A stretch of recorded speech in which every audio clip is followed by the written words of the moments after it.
Interesting বিষয়টা কি বলেন তো? বিষয়টা হচ্ছে আপনার প্রত্যেকের কিন্তু নিজস্ব একটা ঠিকানা আছে, তাই না? বা অ্যাড্রেস আছে। এই অ্যাড্রেস বা ঠিকানাতে গেলে আপনাকে পাওয়া যাবে। সাপোজ আপনি যদি আহ কারো, মানে মনে করেন আপনার এটা চিঠি বা একটা খাম, ঠিক আছে, সরি, একটা চিঠি অথবা একটা ডকুমেন্ট আপনি হচ্ছে কারো কাছে প্রেরণ করবেন। আপনি কি এভাবে ঠিকানা বলবেন যে ওই যে আহ, একটা 10তলা বিল্ডিং আছে, তার পাশ দিয়ে একটা গলি আছে, সেই গলির পাশে একটা নীল কালারের কোন একটা স্থাপনা আছে, নীল কালারের একটা অফিস আছে, তার ঠিক পাশে একটা বড় তাল গাছ আছে, সেই তাল গাছের পিছনে দোতলা বাড়িটাতে হচ্ছে আপনার বাড়ি। যেটা আপনি বলেন নর্মালি আপনার কোনো ফ্রেন্ডকে বা কাউকে যদি চেনাতে চান, তাহলে আপনি ঠিকানাটা কিন্তু এইভাবে বলেন, তাই না? কিন্তু কোনো অফিসিয়াল ডকুমেন্টের ক্ষেত্রে কিভাবে লিখেন যে ঠিকানা হচ্ছে উমুক পাড়ের 3তলা বাসার দক্ষিণ পাশের, মানে পিছন দিকের 5তলা বিল্ডিং, এরকম তো বলেন না। তখন কি বলেন? তখন আপনারা একটা পোস্টাল কোড দেন, একটা মানে পোস্ট অফিসের নাম দেন, পুলিশ স্টেশন বা উপজেলার নাম দেন, বা ইত্যাদি ইত্যাদি ইত্যাদি, হ্যাঁ, হাউস নং, প্লট নং, রোড নং ইত্যাদি দেন। ঠিক একই ভাবে আমার এই অ্যাড্রেসিংটাও কিন্তু আপনার খুবই ইম্পর্টেন্ট। কেন ইম্পর্টেন্ট? আপনার ওয়েবসাইট বা যে কোনো ওয়েব পেজ বা যাই ইন্টারনেটের যাই কাজ করতে যান না কেন, তার নির্দিষ্ট একটা ঠিকানা আছে। এই ঠিকানাটা খুব বেশি ইম্পর্টেন্ট। এখন এই অ্যাড্রেসিং নিয়ে আমরা করি, অ্যাড্রেসিং কে আমরা মোটা দাগে দুই ভাগে ভাগ করতে পারি। একটা হচ্ছে ফিজিক্যাল অ্যাড্রেস, আর একটা হচ্ছে লজিক্যাল অ্যাড্রেস। একটা ফিজিক্যাল অ্যাড্রেস, একটা লজিক্যাল অ্যাড্রেস। এই ফিজিক্যাল অ্যাড্রেসটা আবার কোনটা? ফিজিক্যাল অ্যাড্রেস হচ্ছে ম্যাক। ম্যাক অ্যাড্রেসকে আমরা ফিজিক্যাল অ্যাড্রেস বলি। এই ফিজিক্যাল অ্যাড্রেসটা কোথায় থাকবে? আপনার ডিভাইসের, আপনার ডিভাইসের একটা ফিজিক্যাল। ফিজিক্যাল মানে বোঝা যাচ্ছে তো, একটা বাহ্যিক, মানে এটা দেখতে পাবে সবাই, হ্যাঁ। এটা হচ্ছে তাহলে কোথায় থাকবে? আপনার ডিভাইসের একটা নিজস্ব অ্যাড্রেস থাকবে, এবং এই অ্যাড্রেসের নাম হচ্ছে ম্যাক অ্যাড্রেস। দ্যাট মিনস, মনে করেন আপনার ডিভাইস থেকে আপনি ইন্টারনেট কি করবেন, আপনি ইন্টারনেট অ্যাক্সেস করতেছেন কোনো একটা ডিভাইসের থ্রুতে, তাই না? তো এই যে ইন্টারনেট মানে অ্যাক্সেস করতেছেন, তো এই ডিভাইসের নিজস্ব একটা অ্যাড্রেস থাকবে না? অবশ্যই থাকবে। তো এই ম্যাক অ্যাড্রেস কত বিটের হয়? মোটামুটি 48 বিটসের হয়ে থাকে। আর লজিক্যাল অ্যাড্রেসটা কি? আমাদের আজকের পড়ার বিষয় হচ্ছে লজিক্যাল অ্যাড্রেস। এই লজিক্যাল অ্যাড্রেসটাই হচ্ছে আইপি অ্যাড্রেস। আমরা আজকে পড়বো হচ্ছে এই আইপি অ্যাড্রেস নিয়ে। তাহলে আজকের পড়ার বিষয়বস্তু আমার আইপি অ্যাড্রেস। তাহলে আইপি অ্যাড্রেস জিনিসটা কি? আইপি মানে হচ্ছে ইন্টারনেট প্রোটোকল। আমরা প্রোটোকল নিয়ে একটু পরে পড়বো, এখন না। ইন্টারনেট প্রোটোকল, এটা নিয়ে আমরা পরে পড়বো। আমরা এখন আপনারা জাস্ট এটা নিয়ে মাথায় আইপি অ্যাড্রেস আমাদের আজকের আলোচনার বিষয়। ইন্টারনেটের সাথে যুক্ত প্রতিটি কম্পিউটারের একটি নির্দিষ্ট অ্যাড্রেস থাকে। আমি আবারও রিপিট করতেছি, ইন্টারনেটের সাথে যুক্ত প্রতিটি কম্পিউটারের একটা নির্দিষ্ট লজিক্যাল অ্যাড্রেস থাকে, এবং এইটাই হচ্ছে সেই আইপি অ্যাড্রেস। ঠিক আছে? এখন এই আইপি অ্যাড্রেসের আবার দুইটা ভার্সন আছে। কয়টা ভার্সন? দুইটা ভার্সন। একটা হচ্ছে IPv4, আর একটা হচ্ছে IPv6। পরীক্ষাতে কিন্তু কোশ্চেন আসে, হ্যাঁ, যে কোনটা কোন ভার্সন, কোন ভার্সন কত বিটের। তো IPv4 মানে হচ্ছে, আইপি মানে হচ্ছে, তো আমি আগে বললাম internet protocol, internet protocol version 4। আর IPv6 মানে ইন্টারনেট প্রোটোকল ভার্সন 6। এখন এই আইপি অ্যাড্রেস কত বিটের, IPv4 কত বিটের হয়ে থাকে? IPv4 হয়ে থাকে 32 বিটের। IPv4 কত বিটের হয়ে থাকে? 32 বিটস। আর IPv6 কত বিটের হয়ে থাকে? 128 বিটের। এইগুলো কিন্তু পরীক্ষা থেকে কোশ্চেন আসে, হ্যাঁ। কোনটার বিট কত, কোনটা কি, হ্যাঁ, এগুলো আপনাদেরকে খুব ভালো মতো মনে রাখতে হবে।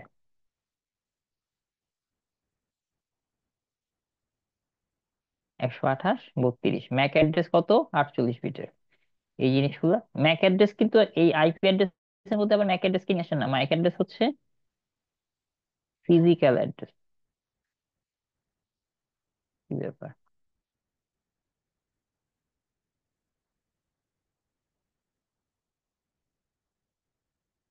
একটু।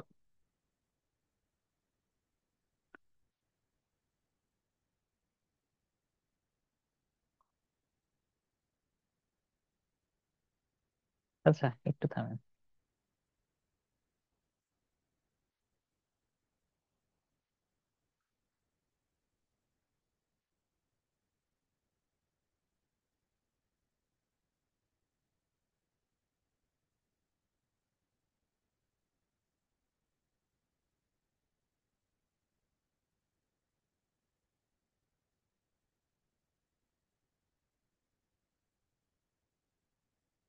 এই আপনারা আছেন সবাই? আচ্ছা স্যার।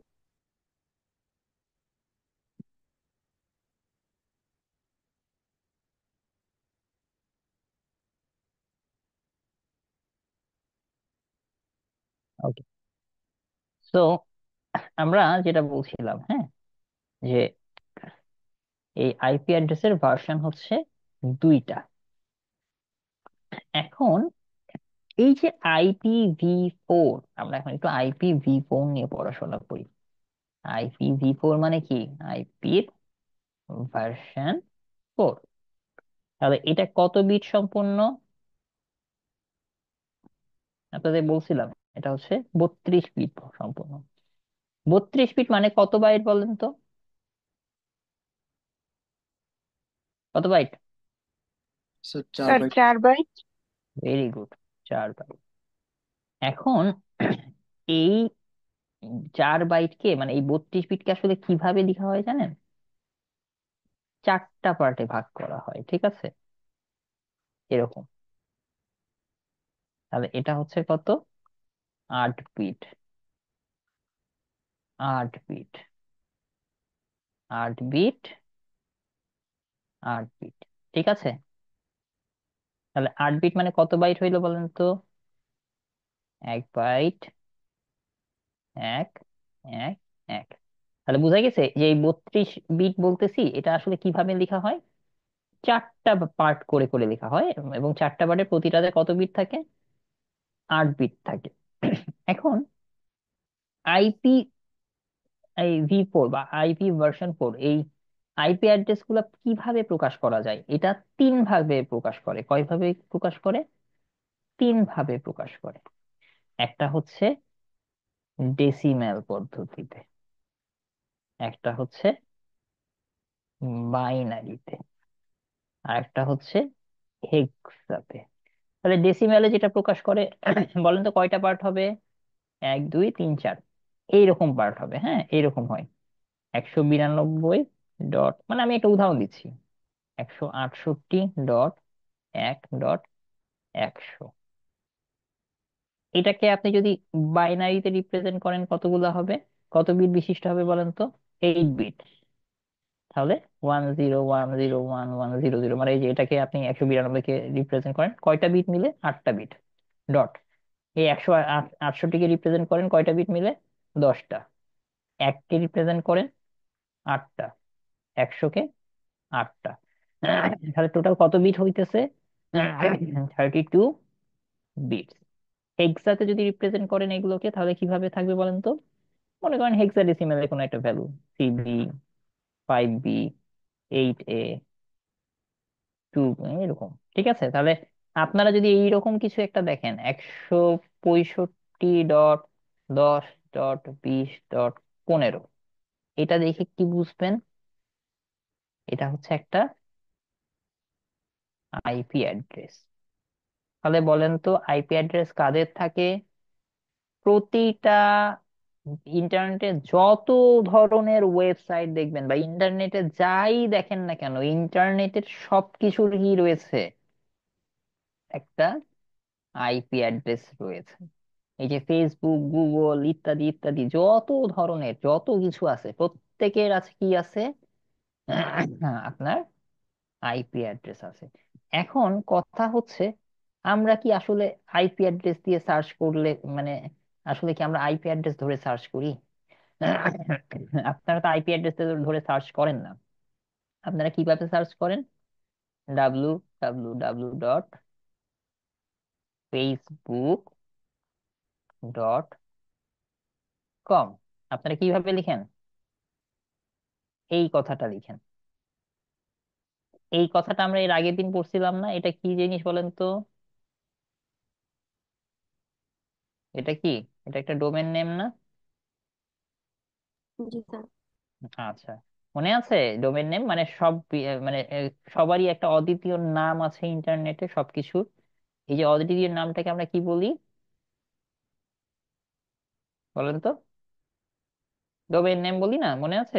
youtube.com, facebook.com, কিছু একটা xyz.com হইতে পারে, বিডি হইতে পারে, গভ হইতে পারে, যে কোনো কিছু হইতে পারে। তো আপনারা নাম মনে রাখেন এই নামে। এখন আপনি যখন এই নামটা লিখেন, কম্পিউটার কি এই কথাবার্তা বুঝে? সে তো বুঝে কি জিরো আর ওয়ান, মানে নাম্বার। নাম্বার ছাড়া কিছু বুঝে না। তো এই যে লেখাটা, এই লেখাগুলা সে বুঝে না, সে বুঝে অ্যাকচুয়ালি আইপি অ্যাড্রেস। এবং এই আইপি অ্যাড্রেসটা কিসে থাকবে? সেটা নাম্বারে থাকবে। এই জন্য আমি লিখলাম, মনে করেন www.facebook.com এ একটা আইপি অ্যাড্রেস আছে, এই আইপি অ্যাড্রেসটা কি হইতে পারে? কিছু একটা, কিন্তু কিছু একটা কতটা ভাগে ভাগ থাকবে? চারটা ভাগে। কারণ আমরা এখন আইপি ভার্সন 4 ব্যবহার করতেছি, কিন্তু আইপি ভার্সন 4 মানে এখন আইপি ভার্সন 4 দিয়ে এখন আর মানে হচ্ছে না। আমরা এখন আইপি ভার্সন 6 এর দিকে চলে যাচ্ছি, মানে 128 বিটের দিকে চলে যাচ্ছি। 32 বিটের দিয়ে হচ্ছে না। তো 32 বিটের যেগুলো, সেগুলো কত ভাগে ভাগ হবে? চারটা ভাগে। 128 মানে মনে করেন যে কোনো একটা নাম্বার, 192 ডট 155.7.9, এরকম এরকম ভাগে ভাগ হবে। তো বেসিক্যালি এইটা লেখা লিখলেও কম্পিউটার কিন্তু এটা বুঝে না। আপনি এই নাম্বারিং যেটা লেখা থাকে, এই লেখাটাকে আবার কিসে রূপান্তর করে তারা বলেন তো? তারা বাইনারিতে। বাইনারিতে। এক্স্যাক্টলি। তো গুগলের গুগল www.google.com, ঠিক আছে? এই গুগলের আপনি লিখলে তো google.com লিখেন, কিন্তু এটার একটা আইপি অ্যাড্রেস আছে। এই আইপি অ্যাড্রেস কত জানেন? 8.8.8.8। এবং আপনাদের বিসিএস পরীক্ষায় এই জিনিসটাই আসছিল। আমি যাদেরকে, যেই ব্যাচে পরীক্ষাটা আসছিল, আমি হঠাৎ করে গুগলে সার্চ করে দেখেছিলাম যে what is the IP address of Google dot com. তখন এই যে এই 8.8.8 এরকম আসছে। এবং দেখবেন আপনাদের একটা পরীক্ষাতে এই বিসিএস এ এই কোশ্চিন আসছে যে গুগলের আইপি অ্যাড্রেস কত। এই যে এটা। এখন কথা হচ্ছে যে এই যে আইপি অ্যাড্রেস, কম্পিউটার কিন্তু এই নাম্বারটাও চিনেন না। সে কি করে জানেন? এগুলোকে সব বাইনারিতে কনভার্ট করে। এখন আপনি যে এই যে কাজটা করতেছে না, www.facebook.com, এই যে মানে এই এই আপনি লিখতেছেন এই নাম্বারটা, আপনার পক্ষে কি এতগুলো নাম্বার মনে রাখা সম্ভব? 888 এত ফেসবুকের বা fb.com এর আইপি অ্যাড্রেস এইভাবে লেখা সম্ভব? এগুলো লেখা মনে রাখা সম্ভব না। এই নাম্বার মনে রাখা কেউ মনে রাখতে পারে না, কিন্তু নাম মনে রাখা তাদের জন্য ইজি। এই জন্য কি করেন জানেন? এই আইপি অ্যাড্রেস আমরা মনে রাখি না, আমরা মনে রাখি সব সময় ডোমেন নেম। এবং কম্পিউটার আবার ডোমেন নেম ও তো বুঝে না, ও আবার শুধু বুঝে কি আইপি অ্যাড্রেস। বেসিক্যালি আইপি অ্যাড্রেসটাই অরিজিনাল। যেমন আপনার বাড়ি নাম্বার মনে করেন 5, road number, house number 5, road number 4, PO হচ্ছে কিছু একটা XYZ, এইটা অ্যাকচুয়ালি বা পোস্টাল কোড। হ্যাঁ, পোস্টাল কোড হচ্ছে মনে করেন 6600। এইটা হচ্ছে আপনার অরিজিনাল ঠিকানা। ঠিক একইভাবে আইপি অ্যাড্রেস হচ্ছে ইন্টারনেটে যে কোনো একটা সাইটের অরিজিনাল ঠিকানা, যেটাকে আপনারা ওই যে নাম টাম দিয়ে মনে রাখেন যে এটা হচ্ছে উমুকের পাশের বাড়ি, তার পাশের বাড়ি, ইত্যাদি ইত্যাদি। তাহলে এখন আসেন যে এই যে আইপি অ্যাড্রেস, এই আইপি অ্যাড্রেসকে ডোমেন নেমে রূপান্তর করে, বা ডোমেন নেমকে আইপি অ্যাড্রেসের যে বিষয়টা, এই যে রূপান্তর করার জন্য কে কাজ করে? রূপান্তর করার জন্য যে ইয়াটা কাজ করে সেটা হচ্ছে ডিএনএস। আইপি অ্যাড্রেসকে ডোমেন নেমে রূপান্তর করার প্রক্রিয়াটা কে কে করে? ডিএনএস। আপনাদের একটা বিসিএস এ কোশ্চিন আসছিল ডিএনএস এর কাজ কি। ডিএনএস এর পূর্ণ নাম হচ্ছে domain naming system. IP address কে ডোমেইন নেমে কি করতেছে, রূপান্তর করতেছে। এটাই হচ্ছে এর কাজ। কেন রূপান্তর করা দরকার বলেন তো? কারণ আমরা নাম্বার মনে রাখতে পারি না, আবার কম্পিউটার নাম্বার ছাড়া কিছুই বোঝে না। ঠিক আছে, তাহলে এর আগের দিন আমরা যে ডোমেইনটা পড়ছিলাম, মানে ডোমেইন নেম পড়ছিলাম, তার সাথে আমি আইপি অ্যাড্রেসের সম্পর্কটা বুঝাইতে পারছি।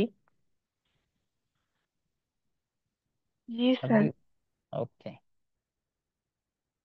এখন আসেন আমরা এই আইপি অ্যাড্রেস নিয়ে পড়াশোনা করতেছি না, এই আইপি অ্যাড্রেসের আমরা একটু ম্যাথ করব কয়েকটা। তাহলে একটু দেখেন,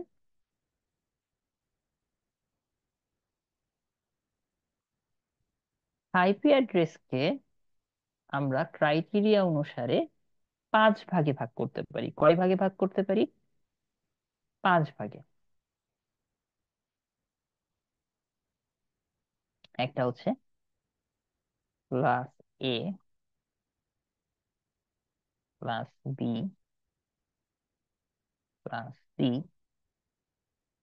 ক্লাস ডি, ক্লাস ই।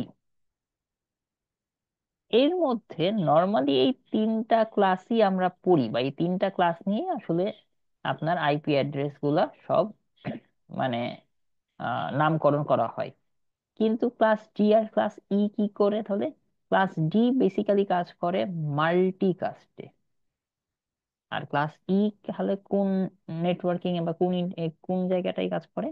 এইটা রিসার্চের কাজে ব্যবহার করা হয়। তো আমাদের পড়ার বিষয়টা মূলত কি বলেন তো? আমরা এই 3টা নিয়ে পড়বো, ঠিক আছে? Class A, class B, R class C. এখন আপনাদেরকে কিছু ম্যাথ আমি দেখাই দিই, খুবই বেসিক ম্যাথ দেখাবো, হ্যাঁ? Class A, class B, class C, এটা নিয়ে কিছু বেসিক ম্যাথ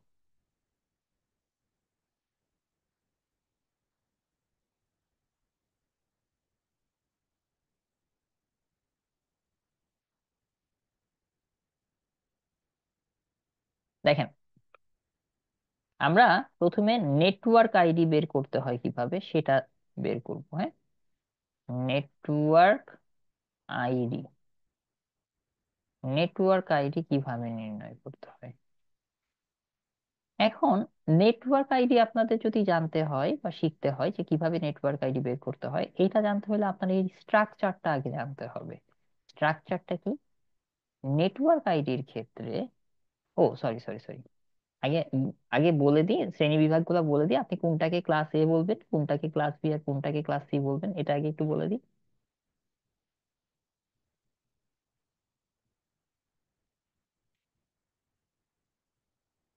দেখেন, একটু আগে আমি যে ভ্যালু গুলা বসাচ্ছিলাম না, অনেকগুলো ভ্যালু বসাচ্ছিলাম, যে 192 এত এত, 125 ইত্যাদি ইত্যাদি। ক্লাস এ বুঝবেন কিভাবে? ক্লাস এ বুঝার জন্য ক্লাস এর একটা ইয়া আছে, মানে রেঞ্জ আছে।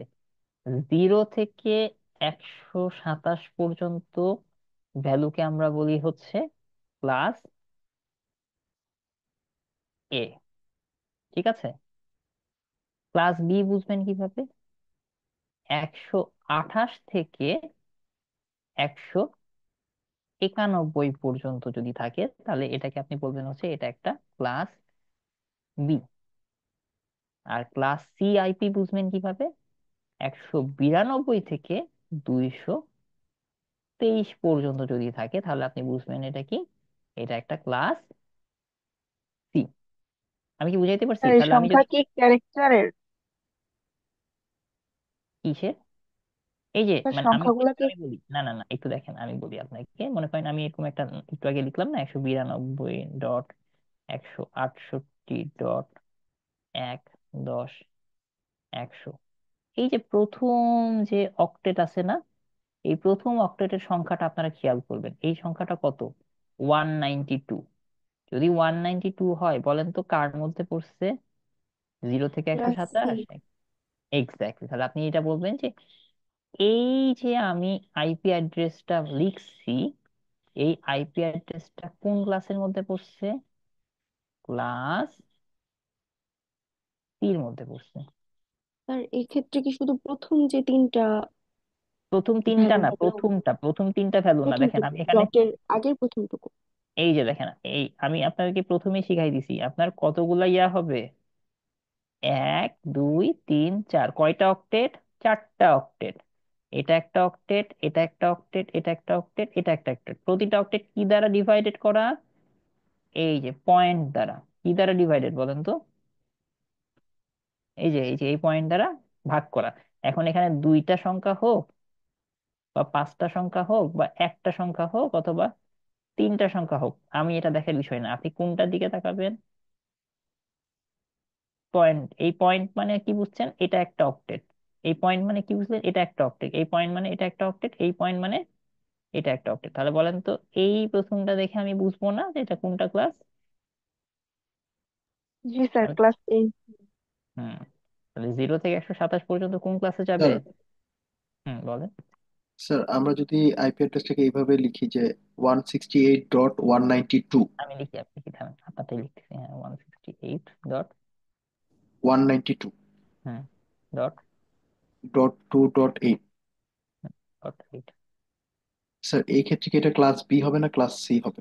কেন ক্লাস সি কেন বলতেছেন?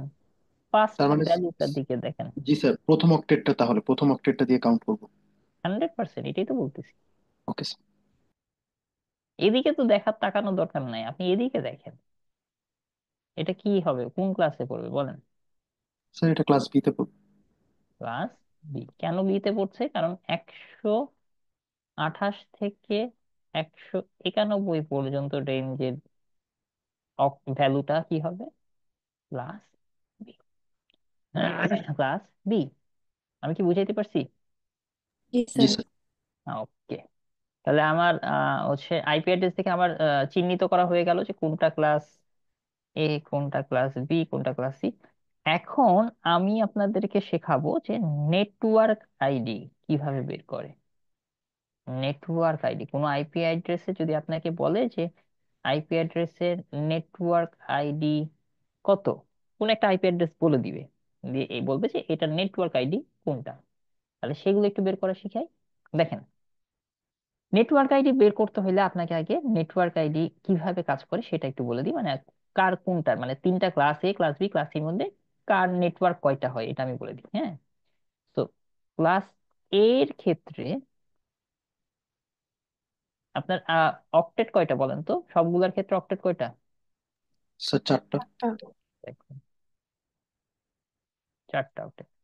সবসময় মনে রাখবেন, ক্লাস এর ক্ষেত্রে প্রথমটা হবে আমার নেটওয়ার্ক আইডি, আর পরের তিনটা হবে host ID.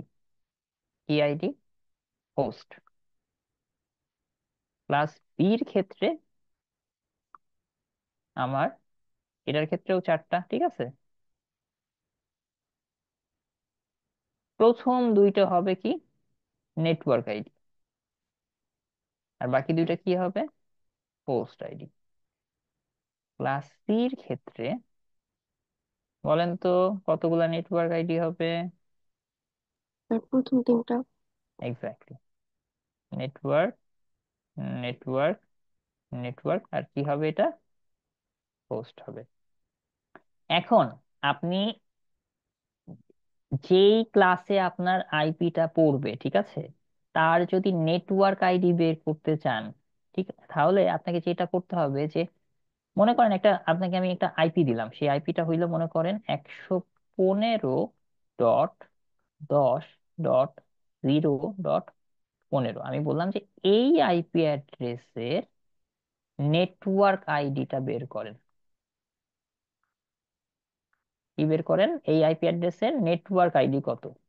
Sir 115। Network ID কত?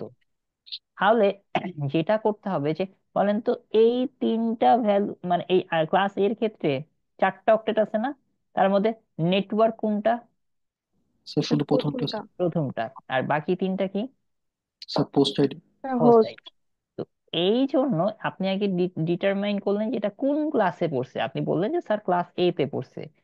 যেই ক্লাসে পড়বে তার নেটওয়ার্কের জন্য যেই অক্টেটটা আছে না, আমরা শুধু সেটাকেই কাউন্ট করবো। তাহলে এখানে কয়টা একটাই নেটওয়ার্ক, সেই নেটওয়ার্কের নাম ভ্যালু কত? 115। 115।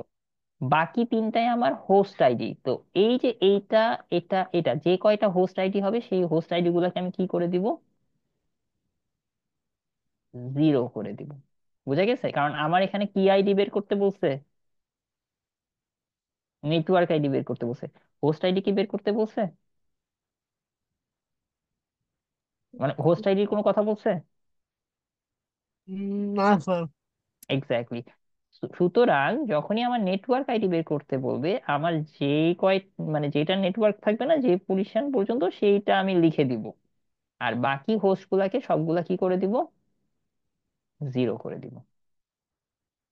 আমি কি বুঝাইতে পারছি? যেমন আরেকটা করে, 196, 8, 12, 11।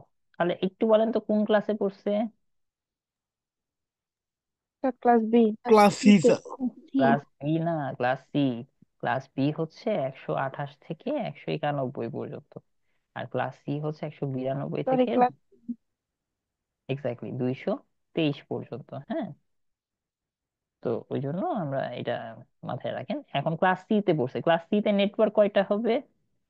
তিনটা। তাহলে আমি 196.8.12 পর্যন্ত কি লিখবো? সেম লিখবো। এইটা কি করে দিব? 0।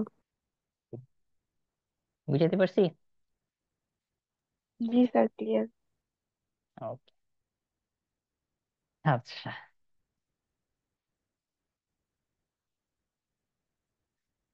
এরপরে যেটা আমরা শিখবো সেটা হচ্ছে ব্রডকাস্ট আইডি। কি শিখবো? Broadcast ID. আচ্ছা, এখন জিনিসটা হচ্ছে যে ব্রডকাস্ট আইডি যখন আপনি বের করবেন, তখন যেটা করতে হবে যে আগে তো প্রথমে ক্লাস নির্ণয় করে নিতে হবে। এই আইপি অ্যাড্রেসের ক্লাসটা কত। ক্লাস যখন বের হয়ে যাবে তখন যেটা করবেন যে ওই ক্লাসের জন্য আপনি তাহলে বের করে নিতে পারবেন যে নেটওয়ার্ক কয়টা হবে আর হোস্ট কয়টা হবে। ঠিক আছে? এখন যখন কোন একটা নির্দিষ্ট বা স্পেসিফিক আইপির যখন আপনাকে বলবে যে ব্রডকাস্ট আইডি বের করেন, তখন যেটা করতে হবে, নেটওয়ার্ক আইডি যে কয়টা সেটা সেম লিখে দিতে হবে। সেম অ্যাজ ইট ইজ যেটা থাকবে সেই পরিমাণ লিখে দিতে হবে, কিন্তু হোস্টের আইডির যেটা থাকবে, যে পরিমাণটা থাকবে, সেটাকে কি করতে হবে জানেন? আচ্ছা, একটা জিনিস বলেন তো, আপনার এক একটা অক্টেট, এক একটা অক্টেট কত বিটের? স্যার 8 বিটের। 8 বিট স্যার। 8 বিটের। 8 বিটের একটা অক্টেটের ক্ষেত্রে এই অক্টেটের ভ্যালু সর্বোচ্চ কত হইতে পারে বলেন তো? স্যার 7। হুম, এটার ভ্যালুটা কত হইতে পারে? 2 টু দি পাওয়ার 8, তাই না? জি স্যার। 1, 2, 4, 8, 16, 32, 64, 128। এখন কি করবেন বলেন তো? সবগুলাকে 1 করে দেন। এর থেকে বেশি ভ্যালু হইতে পারে এই 8 বিটের ইয়ার ক্ষেত্রে? পারবে? না স্যার। আচ্ছা, না তাহলে একটু স্যার। যোগ করেন তো ভ্যালু গুলা কত হচ্ছে। 128 আর 64-তে কত হয়? 192 নাকি? আর 32-এ কত হয় বলেন? 200 যোগ করেন। স্যার 24। হ্যাঁ, তারপর 16-তে 40, 48, 52, 54, 55। তাহলে বলেন তো এই অক্টেটের একটা অক্টেটে সর্বোচ্চ কত ভ্যালু বসাইতে পারবেন? 255। এর বেশি বসাইতে 55। পারবেন? না স্যার। এর বেশি পারবেন না।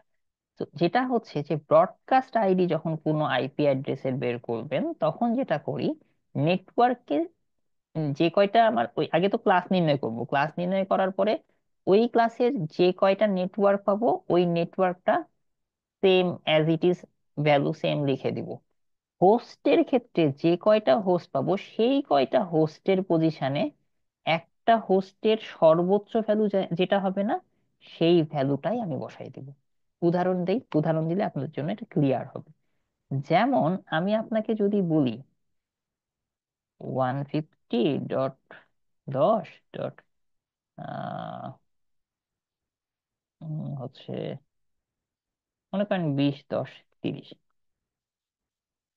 এখন বলেন তো 150.10.20.30 এটা কোন ইয়াতে পড়ছে, ক্লাসে পড়ছে?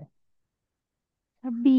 আর B. Sir class B. Class B class B রিয়া কত, মানে নেটওয়ার্ক আইডি কত বলেন তো? 128 থেকে না না না একশো না, ক্লাস বি একানব্বই নেটওয়ার্ক আইডিটা বের করেন আগে। নেটওয়ার্ক আইডি কোন কয়টা হবে, নেটওয়ার্ক কয়টা থাকবে? স্যার এই প্রথম চারটা দুটো অপশন। একটা। স্যার দুইটা দুইটা। স্যার। এক্স্যাক্টলি, তাহলে 150 আর 10 যেরকম লেখা আছে সেম আমি লিখে দিলাম যে এই দুটো হচ্ছে নেটওয়ার্ক। তাহলে হোস্ট কয়টা হবে?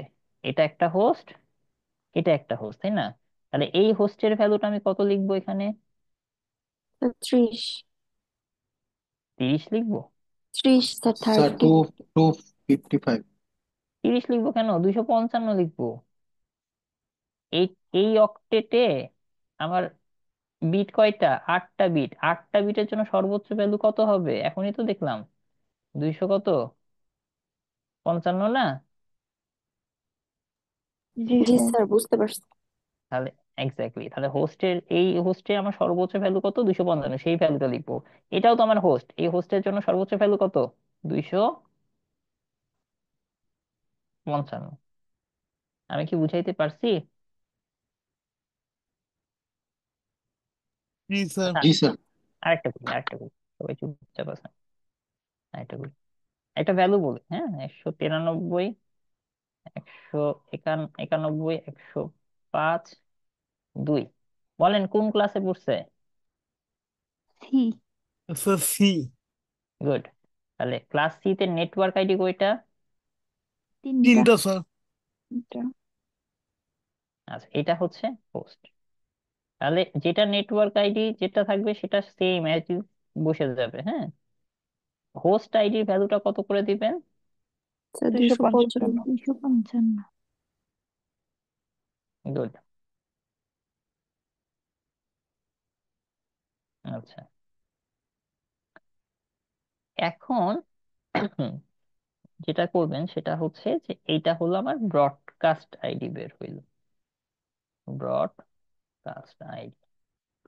এখন শিখবো নাম্বার অফ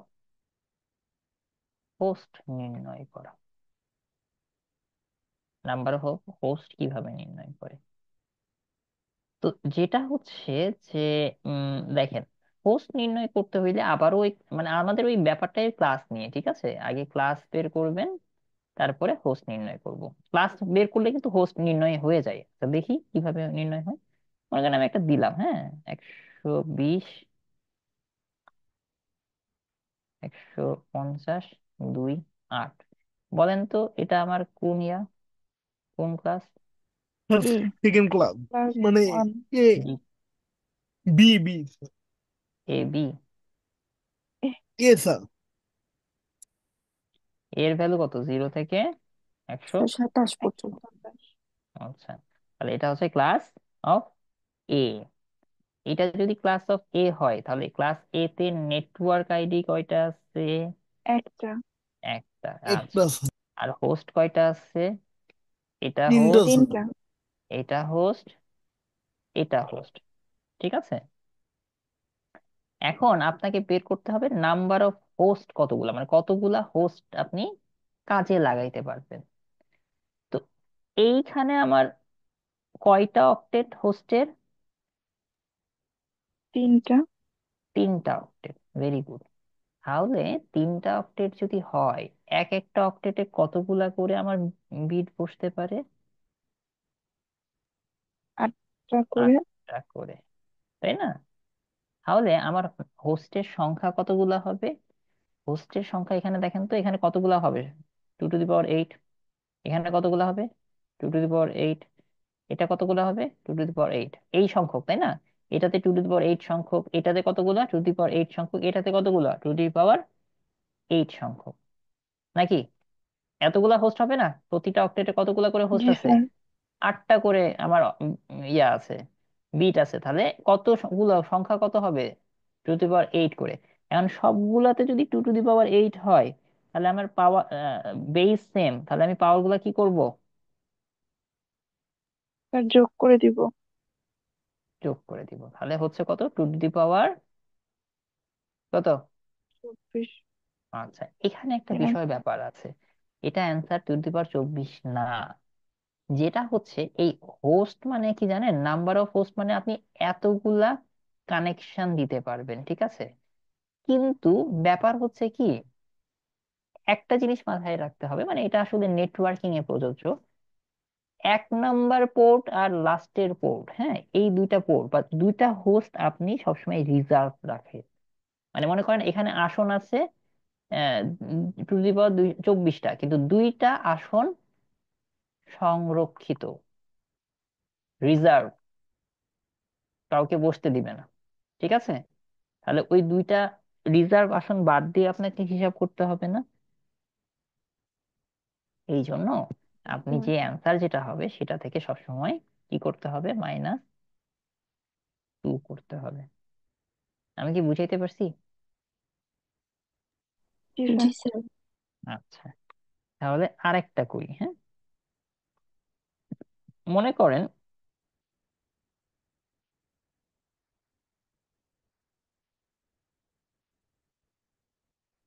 বলেন তো এটা কোন class? Class B sir. Class B. Class B তে নেটওয়ার্ক কয়টা থাকে? দুইটা স্যার। দুইটা। আচ্ছা, তাহলে হোস্ট কয়টা? দু- দুইটা স্যার। 2টা। তাহলে এক একটা হোস্টে আমার কত বিট করে থাকবে? 8 বিট স্যার। আচ্ছা, তাহলে টোটাল এটার ক্ষেত্রে হবে 2 টু দি পাওয়ার 8 টু সংখ্যক, এটার ক্ষেত্রে হবে 2 টু দি পাওয়ার 8 সংখ্যক। টোটাল কত হবে? 2 টু দি পাওয়ার 16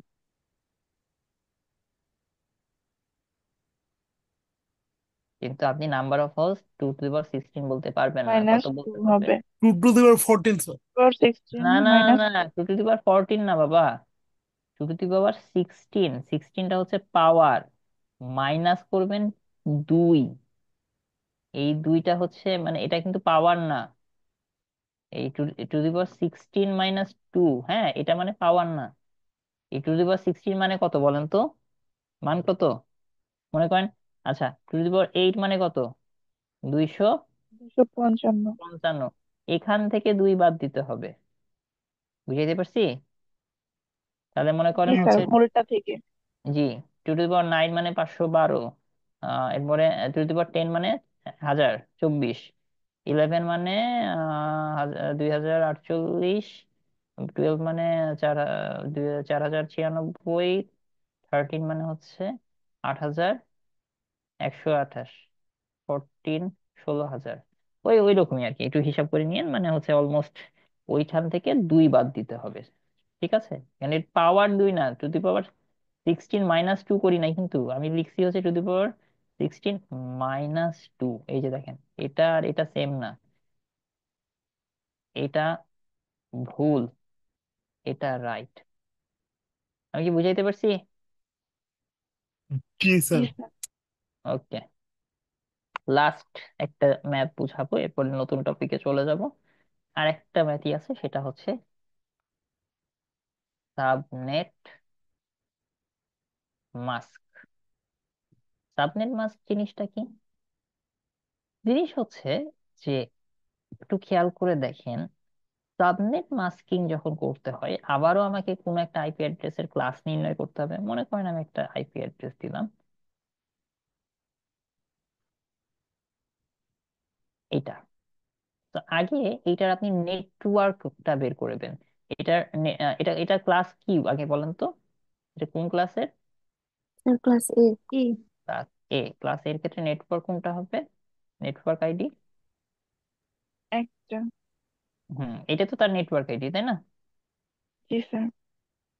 আচ্ছা, এখানে যেটা করছি, এখানে ব্রডকাস্টের উল্টা কাজটা করব। ব্রডকাস্টে হোস্ট যেটা ছিল তারে কি বানাইতাম, সর্বোচ্চ ভ্যালু নিতাম, তাই না? এখানে সাবনেট মাস্কিং করব যখন সাবনেট মাস্ক করব তখন আমি নেটওয়ার্ক যে ভ্যালু পাবো সেটার সর্বোচ্চ ভ্যালুটা নিব। তাহলে বলেন তো এই অক্টেটের সর্বোচ্চ ভ্যালু কত হবে? 200। 55। 55। এক্সাক্ট। তাহলে সাবনেট মাস্ক হবে এটা। আমি কি বুঝাইতে পারছি? জি স্যার। তাহলে তো স্যার, তাহলে তো এটা সব মানে ভ্যালু অনুযায়ী সবটাই, মানে ক্লাস এতে পড়লে সব ভ্যালুই সেম থাকবে এরকম। ক্লাস এতে পড়লে সব ভ্যালু সেম থাকবে। মানে এই যে এরকম 255.0.0 এরকম, এক্স্যাক্টলি, মানে মানে এখানে যদি 100। সাবনেট সাবনেট মাস্কিং করলে যেটা হয় যে মানে হোস্টের ভ্যালু থাকে সর্বনিম্ন, আর মানে নেটওয়ার্কের থাকবে সর্বোচ্চ। ঠিক আছে, এটাই হলো সাবনেট মাস্কিং। যেমন আমি আরেকটা করে আপনাকে এরকম। তো 200 এটার ক্ষেত্রে কোন class? Class C sir. Class C. Class সির ক্ষেত্রে আপনি হোস্ট আর নেটওয়ার্ক কিরকম বলেন তো? নেটওয়ার্ক কি হবে? Inter network extra host. Exactly. তো হোস্টটাকে আমি সর্বনিম্ন ভ্যালু দিলাম, আর এই ভ্যালু গুলা কি দিয়ে দিবেন? সর্বোচ্চ ভ্যালু। বুঝতে পারছি? এটাই হলো জি স্যার। জি এটার স্যার, ক্লিয়ার। Subnet mask. ঠিক আছে, ওকে।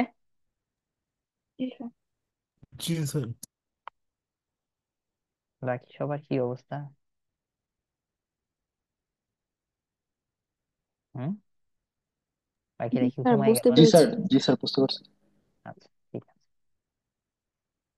ওকে। সো আমরা তাহলে আইপি অ্যাড্রেস মোটামুটি বুঝতে পারছি, ডোমেন নেমও মোটামুটি বুঝতে পারছি। এখন আসেন আমরা একটু প্রোটোকল নিয়ে পড়বো। প্রোটোকল আমাদের লাস্ট টপিক আজকে। প্রোটোকল, একটা জিনিস খেয়াল করে দেখেন, আমরা একে অপরের সাথে কথা বলার জন্য কিন্তু মানে কমিউনিকেট করি, তাই না? কমিউনিকেট করার মাধ্যমে কিন্তু একে অপরের সাথে কথা বলি। তখন ঠিক একইভাবে একটা কম্পিউটার কিন্তু অপর কম্পিউটার বা ডিভাইসের সাথে কমিউনিকেট করে, মানে এরা যোগাযোগ করার মাধ্যমে কিন্তু একে অপরের সাথে ডেটা আদান প্রদান করে থাকে। তো এই কমিউনিকেট করার জন্য নর্মালি আমরা আহ এক ধরনের প্রোটোকল ব্যবহার করি। সেটাকে আমরা বলি হচ্ছে টিসিপি আইপি। হ্যাঁ, টিসিপি আইপি মানে হচ্ছে ট্রান্সমিশন কন্ট্রোল প্রোটোকল। আর আইপি মানে কি? Internet protocol. একটু আগে তো বললাম, তাই না?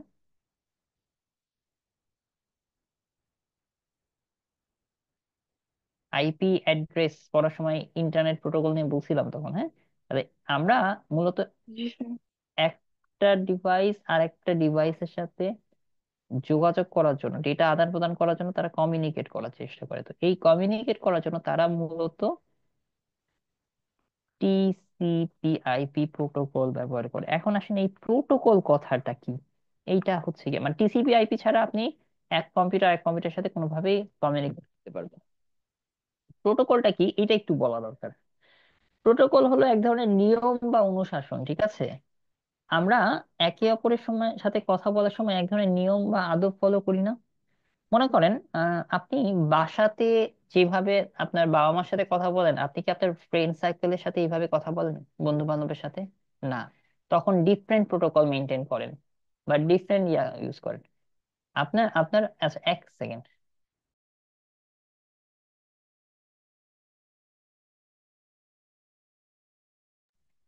তো আপনারা যেটা করেন যে স্কুলে বা কলেজে যখন একভাবে কথা বলেন, আবার হচ্ছে আহ বাবা মার সাথে একভাবে কথা বলেন, আবার স্যারদের সাথে কি সেইভাবে একইভাবে কথা বলেন? তা কিন্তু না। আমি আমার জুনিয়র কলিগস এর সাথে যেভাবে কথা বলি, বা আমার সাবঅর্ডিনেটস মানে আমার অধস্তনদের সাথে যেভাবে কথা বলি, আমি কি আমার সিনিয়র স্যারদের সাথে এভাবে কথা বলি, বা আমার যারা বস আছেন, ইমিডিয়েট স্যার আছেন, তাদের সাথে আমি একইভাবে কথা বলতে পারবো? আমার যে আমি মনে করেন ক্লাস 1 অফিসার বা গ্রেড 1 অফিসার, আমি গ্রেড 2 অফিসারের সাথে যেভাবে কথা বলি, ক্লাস 1 অফিসারের আমার আপার র্যাঙ্কের সাথে আমি সেভাবে কথা বলি না। তো সব জায়গায় আমরা একটা প্রোটোকল বা নিয়ম মেনটেন করি। এই জিনিসটাই কম্পিউটারের নেটওয়ার্কিং এর ক্ষেত্রে প্রযোজ্য।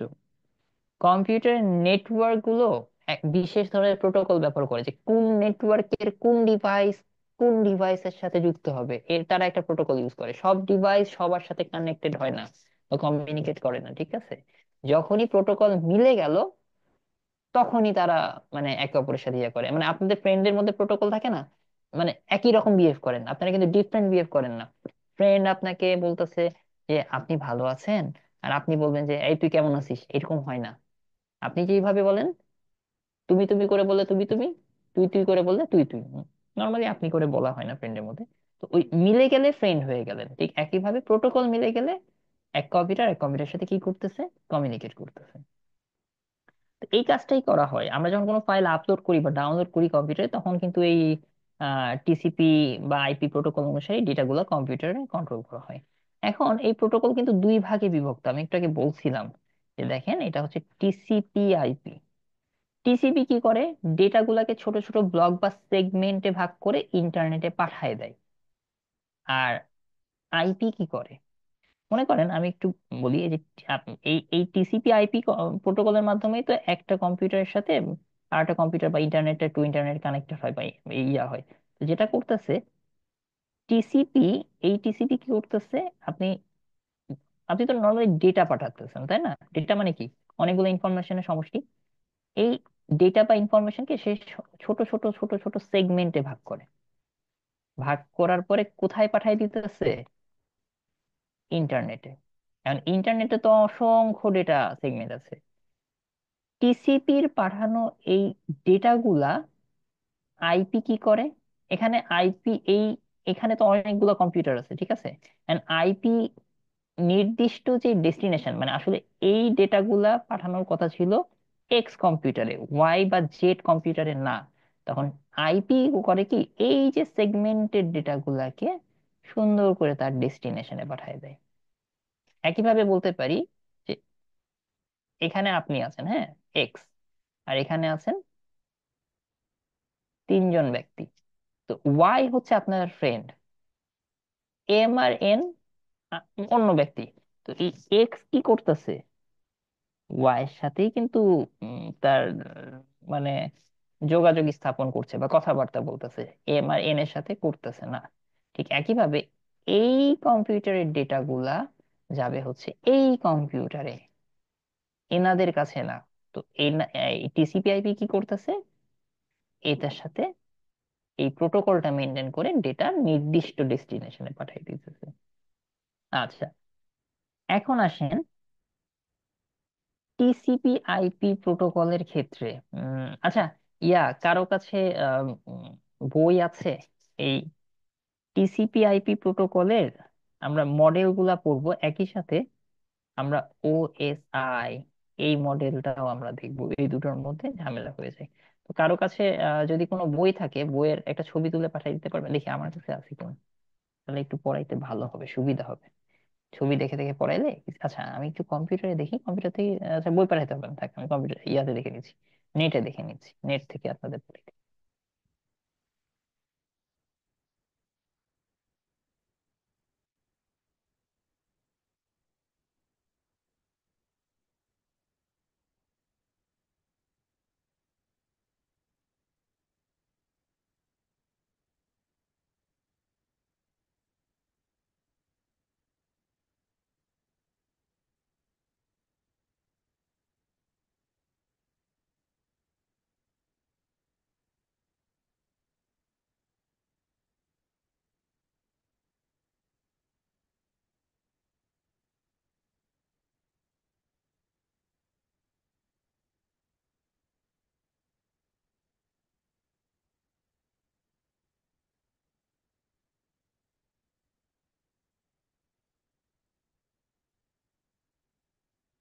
আপনারা কি দেখতে পাচ্ছেন?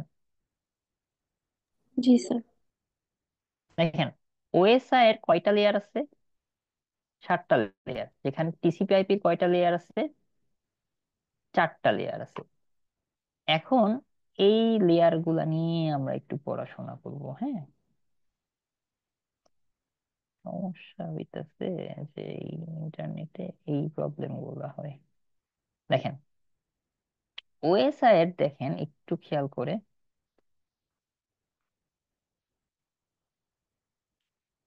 ওএসআই এইটা দেখতেছেন না, এই ওএসআই এর লেয়ার হচ্ছে এটা, মানে এই যে একটা কম্পিউটারের সাথে আরেকটা কম্পিউটার বা একটা ডিভাইসের সাথে আরেকটা ডিভাইস যদি কানেক্ট করি, তাহলে এই লেয়ার গুলা পার হইতে হবে। টিসিপি/আইপির ক্ষেত্রে কি করে, একটা ডিভাইস থেকে আরেকটা ডিভাইসে যদি কানেক্ট করি তাহলে কি করতে হবে, এই লেয়ার গুলা মানে পার হইতে হবে।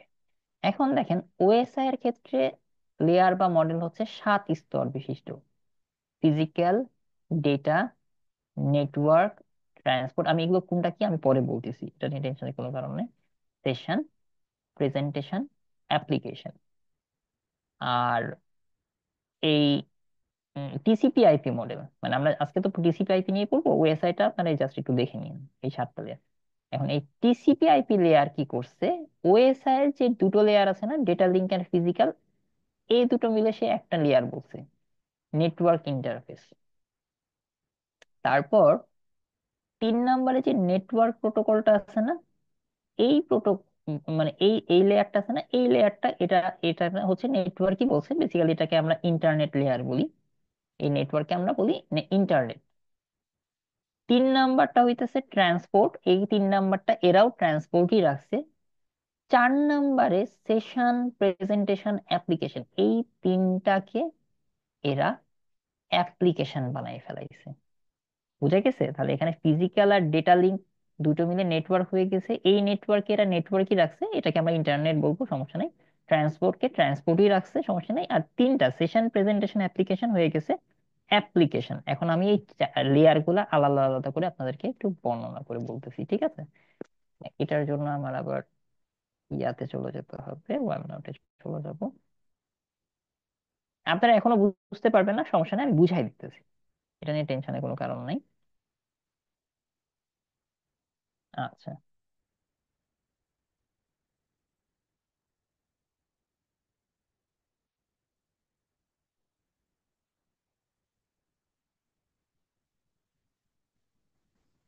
আমি একটু লিখি, লিখে লিখে বুঝাইলে সুবিধা হবে।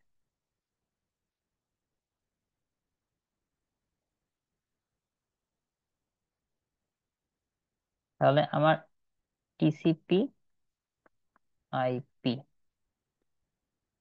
দেখেন তাহলে আমার লেয়ার ছিল কোনটা বলেন তো? লেয়ার ছিল নেটওয়ার্ক, এরপরে ছিল ইন্টারনেট, এরপরে ছিল ট্রান্সপোর্ট, এরপরে ছিল অ্যাপ্লিকেশন। এটা হচ্ছে টিসিপি/আইপি। আর ওএসআই এর ক্ষেত্রে এটা ছিল কি বলেন তো? ফিজিক্যাল, আর কি ছিল বলেন তো? Data link. এটা ছিল নেটওয়ার্ক, এটা ট্রান্সপোর্ট, এটা ছিল তিনটা, হ্যাঁ। সেশন, তারপরে ছিল হচ্ছে অ্যাপ্লিকেশন, আরেকটা কি ছিল বলেন তো? প্রেজেন্টেশন। প্রেজেন্টেশন।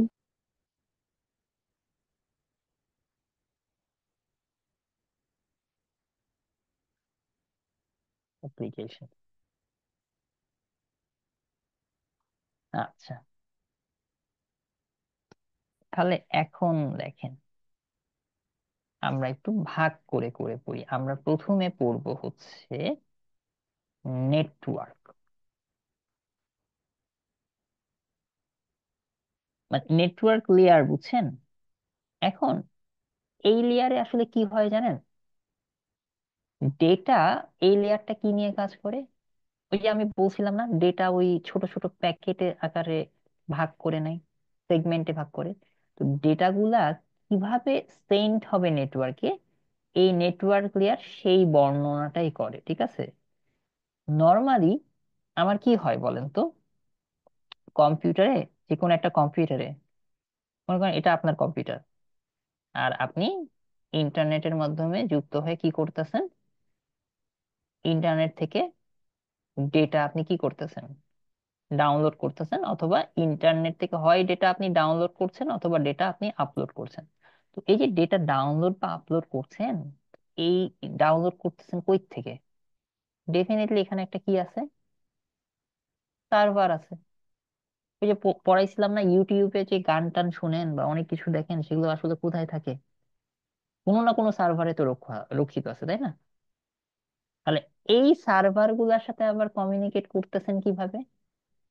আপনারা কমিউনিকেট করতেছেন ওই যে মনে আছে, ওয়াইফাই, ব্লুটুথ, তারপর এনআইসি, এগুলো ইউজ করে কমিউনিকেট করতেছেন। নেটওয়ার্ক লেয়ার কি করে, ডেটা যে সেন্ড হচ্ছে নেটওয়ার্কের মধ্যে দিয়ে, সেই জিনিসগুলো এখানে কি করতেছে, বর্ণনা করতেছে। তাহলে নেটওয়ার্কের পরে আসছে আপনার ইন্টারনেট লেয়ার। ইন্টারনেট লেয়ার কি করবে? ইন্টারনেট লেয়ার যেটা করে, যে আপনার তো হোস্ট, মানে মনে করেন এইটা, এই কম্পিউটারটা আপনার একটা হোস্ট, সার্ভার আর একটা মনে করেন একটা হোস্ট বা কিছু একটা, মানে হোস্ট, হোস্টের তো অভাব নেই, যে কোনো একটা ডিভাইস একটা হোস্ট মনে করেন, ঠিক আছে।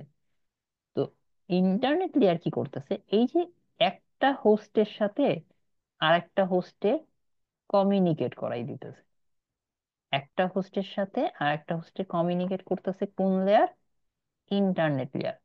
এই ক্ষেত্রে আপনি যে প্রোটোকলটা ব্যবহার করবেন, সেই প্রোটোকলের নাম হচ্ছে আইপি প্রোটোকল হইতে পারে, আইসিএমপি প্রোটোকল হইতে পারে, এই প্রোটোকল গুলা, ঠিক আছে। তাহলে এরপরে আসতেছে ট্রান্সপোর্ট প্রোটোকল। ট্রান্সপোর্ট, এই ট্রান্সপোর্ট মানে বুঝতেই পারতেছি, ট্রান্সপোর্টেশনের কাজ করে, তার মানে কিছুই না, ডেটা ট্রান্সমিশন করার জন্য এই প্রোটোকল, এই এই লেয়ারটা কাজ করে থাকে। তাহলে ট্রান্সপোর্ট লেয়ারের জন্য আমরা কোন প্রোটোকল ব্যবহার করি? আপনারা দুটো প্রোটোকলের নাম মনে রাখবেন, টিসিপি আর একটা হচ্ছে ইউডিপি। টিসিপির নাম আমি একটু আগে বলছি, ট্রান্সমিশন কন্ট্রোল প্রোটোকল। তাহলে ইউডিপির নামটা মনে রাখি, ইউডিপি মানে হইতেছে ইউজার ডেটা গ্রাম প্রোটোকল। আচ্ছা, নর্মালি এই ইউডিপি কিন্তু রিলায়েবিলিটি এর কম, হ্যাঁ, এর রিলায়েবিলিটি কম, কিন্তু মানে এটা রিলায়েবিলিটি কম, প্লাস এটা কিন্তু হচ্ছে মানে কি বলে, এটা একটু ফাস্ট, এটা রিলায়েবিলিটি কম হলে এটা একটু খুব দ্রুত ডেটা ট্রান্সমিট করতে পারে, কিন্তু টিসিপির রিলায়েবিলিটি সবচাইতে ভালো, কিন্তু এটা আবার একটু, টিসিপিটা আবার একটু কি বলেন তো, স্লো, স্লো। ঠিক আছে। কিন্তু টিসিপি ইজ বেটার ওয়ান, ঠিক আছে। মানে এর কানেকশন গুলা খুব ভালো, এই যে ট্রান্সমিট করে না ডেটা, খুব ভালো, রিলায়েবল। কিন্তু ইউডিপির আবার রিলায়েবিলিটি কম, কিন্তু এটা আবার খুব দ্রুত চলে। তা আপনারা এই দুটো প্রোটোকল তাহলে কোন কোন লেয়ারে কাজ করে বলেন? ট্রান্সপোর্ট লেয়ারে, ঠিক আছে। আর আইপি প্রোটোকলটা কোন লেয়ারে কাজ করে বলেন তো? আইপি প্রোটোকলটা, ইন্টারনেট লেয়ার। এক্স্যাক্টলি। আর এই টোটাল যেই চারটা প্রোটোকল মিলে আমার কি করতেছে, ডেটা টোটালটা, মানে আমি একটা ডেটা এক জায়গা থেকে আর এক জায়গায় পাঠাইতে হইলে আমার এই চারটা মানে লেয়ারের কাজ পূরণ করে দেন আমার কাজ হবে, ঠিক আছে, পুরোটা মিলে একটা প্যাকেজ আর কি। তাহলে অ্যাপ্লিকেশন লেয়ারের কাজ, ইয়াটা কি? অ্যাপ্লিকেশন লেয়ার, ওই যে আমি একটু পরে, আমি একদিন বলছিলাম না যে এর আগের দিন আমি ইমেইলের ইয়া বাকি রাখছিলাম, ইমেল, তারপরে হচ্ছে যে ব্রাউজার, তারপর হচ্ছে এফটিপি। এফটিপি কি, এগুলো আমি পড়াবো, হ্যাঁ, ফাইল ট্রান্সফার প্রোটোকল। এদের সাথে আমার যেই লেয়ারটা কাজ করে, সেই লেয়ারটা হচ্ছে এই অ্যাপ্লিকেশন লেয়ার, ঠিক আছে। মানে এই যে ইমেল, ব্রাউজার, আচ্ছা, আপনার স্টার্টিং মানে একেবারে সবার উপরে কি থাকে বলেন তো? সবার উপরে আপনার তো একটা ব্রাউজার থাকে, ঠিক আছে। মানে আপনি কোনো ব্রাউজারে ইন্টারনেটের জন্য যুক্ত হওয়ার জন্য কাজ করেন না, অথবা ইমেলে প্রবেশ করেন না? আগে তো ইমেলে প্রবেশ করেন, প্রবেশ করে তো লিখালিখি করতেছেন, তারপরে তো ইমেলটা আপনি কি করতেছেন, সেন্ড করতেছেন। তো সেন্ড করতে হইলে ট্রান্সপোর্ট লেয়ার কি করতেছে, এটা সঞ্চালন করতেছে। ইন্টারনেট লেয়ারে কি করতেছে বলেন তো, এই সঞ্চালন করতেছে না। তো এটা তো কারোর সাথে কানেক্ট করতে হবে, শুধু সঞ্চালন করলে তো হবে না, একে তো পৌঁছাইতে হবে। পৌঁছানোর জন্য একটা হোস্ট থেকে আরেকটা হোস্টের কি করতেছে, কানেক্ট করার কাজ করে। আর নেটওয়ার্ক লেয়ার কি করতেছে, নেটওয়ার্ক লেয়ার হচ্ছে এই যে ডেটাটা সেন্ড হচ্ছে উপযুক্ত জায়গায় যে পৌঁছাইতেছে, পৌঁছাইতেছে কিনা সেই জিনিসটা, মানে টোটালটা মিলে আপনার হচ্ছে ডেটা আদান প্রদান। এটাকে আমি যদি একটু বাংলা ভাষায় বলতে চাই, আপনি রাজশাহী থেকে ঢাকায় যাবেন, তাহলে আপনাকে প্রথমে কি করা দরকার? প্রথমে আপনি বাসে উঠতেছেন অথবা ট্রেনে। এই বাস বা ট্রেন কার মতো কাজ করতেছে বলেন তো, ওই ইমেল অথবা ব্রাউজার অথবা ওই এফটিপি সার্ভার। ওঠার পরে যেটা হচ্ছে, এই বাস বা ট্রেন কি হইতেছে, রাস্তা দিয়ে যাচ্ছে না, ট্রান্সপোর্টের মাধ্যমে যাচ্ছে না। তো এই যাত্রাপথে যে ট্রান্সমিশন হওয়া, মানে এই যাত্রাপথে যাওয়ার কাজটা কে করতেছে? ট্রান্সপোর্ট লেয়ার, মানে বাসটাকে নিয়ে যাচ্ছে, মানে নিয়ে যাচ্ছে বেসিক্যালি ড্রাইভার, বেসিক্যালি ড্রাইভার নিয়ে যাচ্ছে, মানে ট্রান্সপোর্টে নিয়ে যাচ্ছে। এখন ট্রান্সপোর্টটা রাজশাহী থেকে যে ঢাকার দিকে যাবে সেটা তো ঠিক করতে হবে, নাকি রাজশাহী থেকে সে ঘুরে আবার মানে অন্য জায়গায় চলে যাবে। তো আপনি যে যেই মেসেজটা কোনো একটা কারো কাছে পাঠাবেন তো, বা কারো কাছ থেকে রিসিভ করবেন, সেটা তো ঠিক থাকতে হবে। এই ঠিকঠাক করার কাজটা কে করতেছে বলেন তো? ইন্টারনেট। ইন্টারনেট। ঠিক আছে, মানে ওই কমিউনিকেট করতেছে আর কি। মানে রাস্তাটা কমিউনিকেট, মানে রাস্তা না, মানে আসলে এটা আসলে এক্সাক্ট বোঝানো মুশকিল এটা দিয়ে। মানে একটা হোস্টের সাথে আরেকটা হোস্টের কি করতেছে, কমিউনিকেট করতেছে। কমিউনিকেট করার পরে এই যে আমার টোটাল ডেটাটা মানে কিভাবে প্রেরণ করা হলো সেটাই আমার কাজ করতেছে ইয়া নেটওয়ার্কে। তো আসেন এই ইমেল, ব্রাউজার, এফটিপি, এই জিনিসগুলা এদের সাথে কাজ করে, তাহলে এখানে একটা প্রোটোকল ব্যবহার করে না? এখানে তো প্রোটোকল ব্যবহার করবে। তাহলে এরা কি ধরনের প্রোটোকল ব্যবহার করে? এরা যে প্রোটোকল গুলো ব্যবহার করে সেগুলোর নাম হচ্ছে এইচটিটিপি। এগুলো পুরো নাম আমরা আজকে পড়বো, হ্যাঁ, এই পড়াগুলো আমি বাদ রাখছিলাম। ডিএনএস, এফটিপি, এসএমপিটি, এই প্রোটোকল গুলা কাজ করে। আসেন এখন আমরা এই প্রোটোকল গুলা কি কি, কোনটা কি, এগুলো একটু পড়ে ফেলি। এইটা আমি একটু স্কিপ করে গেছিলাম এর আগের দিন, ওই শীটটা দেখলেই হবে।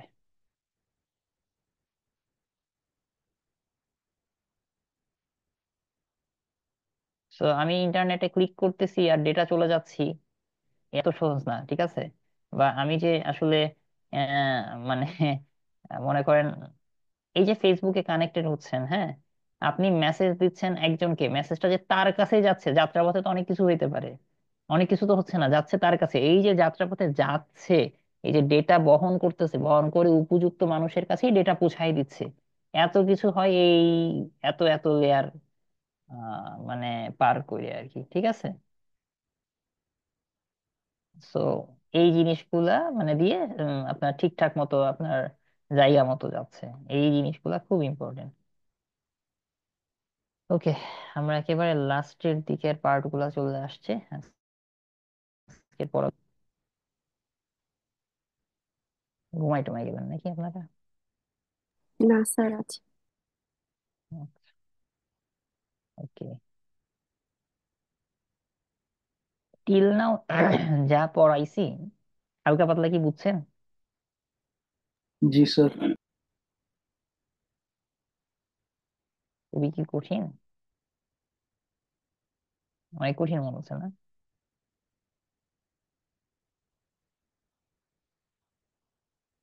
স্যার ফার্স্ট টাইম করা হচ্ছে তো এই জন্য স্যার একটু ইয়ে হচ্ছে স্যার, আরেকবার দেখলেই ওকে হয়ে যাবে স্যার। কিন্তু বিষয়গুলো একটু জটিলই আর কি, অত সহজ না আর কি, মানে একটু টাফ আছে আর কি, হ্যাঁ। ওকে, দেখেন, হ্যাঁ, আপনাদের শীটে এই জিনিসগুলো আছে। আমি কিছু জিনিস কিছু জিনিস আমি বাদ দিয়ে গিয়েছিলাম, সেগুলো আজকে বলে দিচ্ছি। দেখেন, আইপি অ্যাড্রেস ইন্টারনেট প্রোটোকল, হ্যাঁ, আইপি অ্যাড্রেসে দুটি part, network ID, host ID, এটা আপনারা বুঝতে পারছেন। তো আইপি অ্যাড্রেস যেমন আমাদের পোস্টাল কোড দেয় কে, পোস্ট অফিস দেয় না, ঠিক একইভাবে আইপি অ্যাড্রেস কারা দেয় বলেন তো? আইপি অ্যাড্রেস দেয় একটা কোম্পানি, মানে ইয়ে আছে, নাহলে একটা প্রতিষ্ঠান যদি আইপি অ্যাড্রেস না দিত, অথবা যদি আইপি অ্যাড্রেস না দিত, কি হইতো? একজনের আইপি অ্যাড্রেসের সাথে আরেকজনের আইপি অ্যাড্রেসের মারামারি লেগে যেত। হুম। তো আইপি অ্যাড্রেস যারা প্রদান করে সেই কোম্পানির নাম হচ্ছে IANA। একটু থামেন, হ্যাঁ, IANA, internet assign numbers authority, USA, ঠিক আছে? তারা আইপি অ্যাড্রেস প্রদান করে। আপনি যদি একটা ওয়েবসাইট ইয়া করতে চান, ডেভেলপ করতে চান, তাহলে তার একটা ঠিকানা লাগবে, নাহলে মানুষজন তো সেই ওয়েবসাইটে প্রবেশ করতে পারবে না। এই জন্য একটা আইপি অ্যাড্রেস আপনাকে নিতে হবে। সেই আইপি অ্যাড্রেসটা কার কাছ থেকে নিবেন? IAN এর কাছ থেকে নিবেন। এর দুটি ভার্সন আছে, এটা অলরেডি আমি বলে দিয়েছি, 32 128, এগুলো আমাদের অলরেডি পড়া হয়ে গিয়েছে। আইপি অ্যাড্রেসের কাজটা আপনারা খুব ভালোই জানেন, কোনো সমস্যা নাই। আইপি অ্যাড্রেসের প্রকারভেদ 5 প্রকার: class A, class B, class C, class D। Total এগুলো আমরা পারবেন না? তাহলে সব পারার কথা। আচ্ছা, এখন আসেন এই যে TCP/IP, এই জিনিসগুলো আমি বলে দিয়েছি।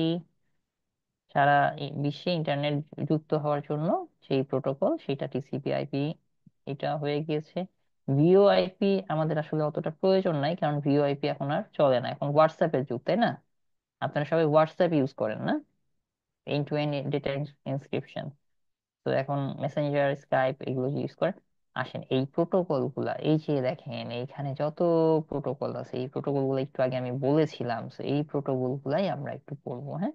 ডোমেন নেম কে, ওই যে দেখেন, এক বা একাধিক আইপি অ্যাড্রেস কে শনাক্তকরণের জন্য আমরা কি করি? আলফা নিউমেরিক ঠিকানা, দ্যাট মিন্স নাম দিয়ে করি, ঠিক আছে? ডোমেইন নেমও কি হয়? অদ্বিতীয় না? তো এই ডোমেইন নেমের জন্য আমরা কি করি? কারো কাছ থেকে ডোমেইন কিনি। এই ডোমেইন দেয় কে? ডোমেইন দেয় হচ্ছে internet corporation for assign names and numbers, ICANN।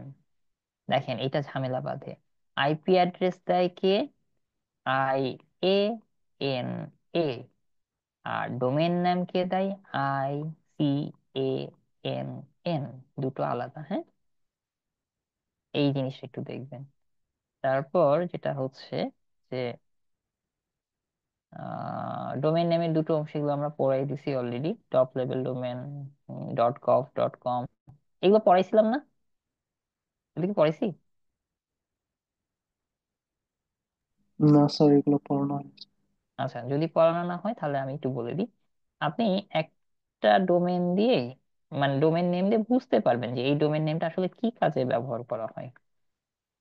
.com.bd, BD মানে বোঝা যাচ্ছে এটা কোন দেশের? বাংলাদেশের। মনে করেন বিডি লিখলাম, আসলে ফেসবুক তো বিডি না। কম দ্বারা কি বোঝাচ্ছে? কম দ্বারা বুঝাইতেছে আসলে কমার্শিয়াল কোনো একটা কিছু, বা কোম্পানি রিলেটেড, মানে এটা একটা বাণিজ্যিক প্রতিষ্ঠান। দেখেন বিপিএসসি .gov.bd, তো বিডি মানে বুঝবেন বাংলাদেশি প্রতিষ্ঠান, .gov দ্বারা কি বুঝবেন?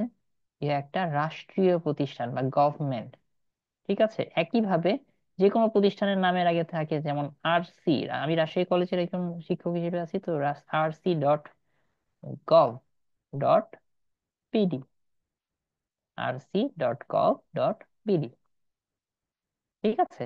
এই RC.gov.bd মানে হচ্ছে Rajshahi college, sorry sorry RC, এটা না, .edu.bd, ঠিক আছে?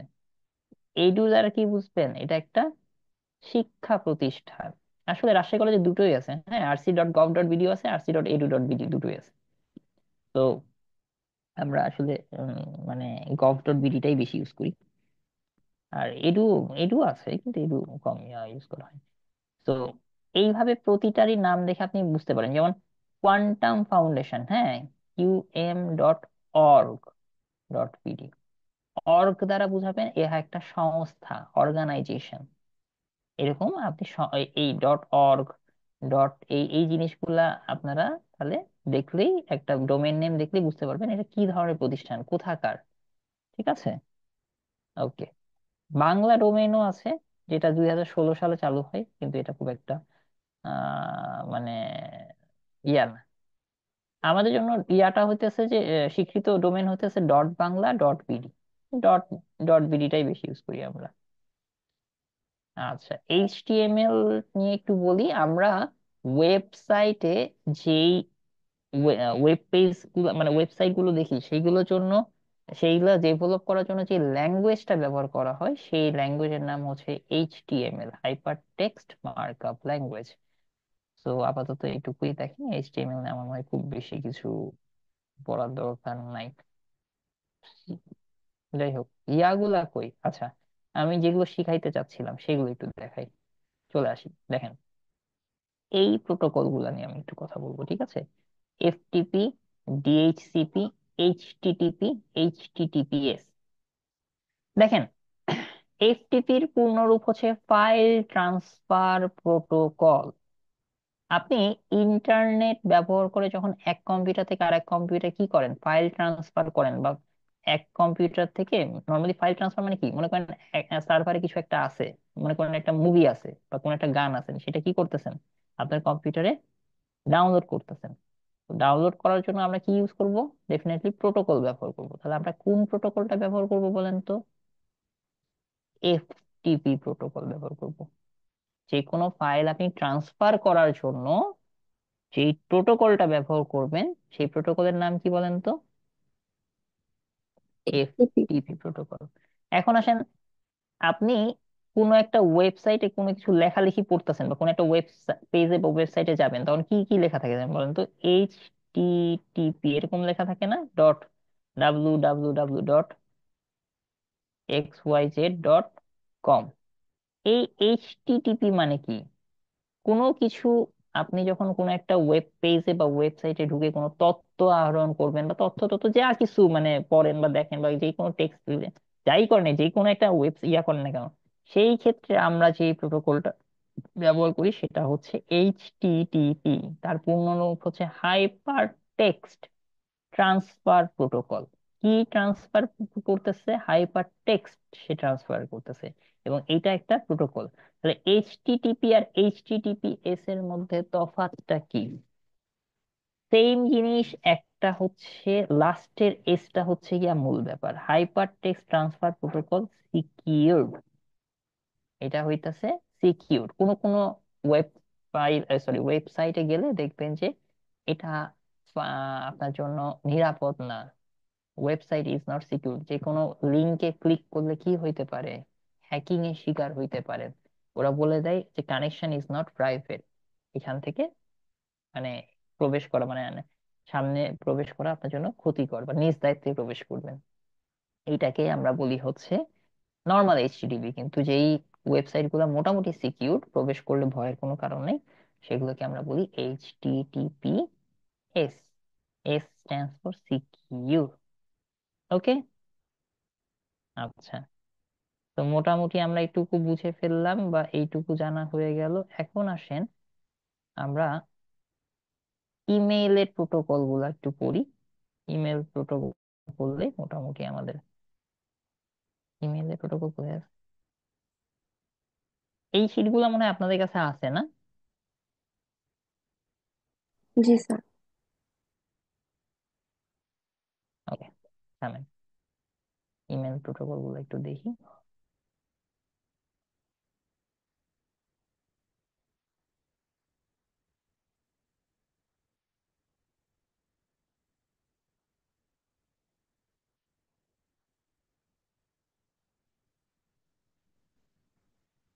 ইমেল কোথায়?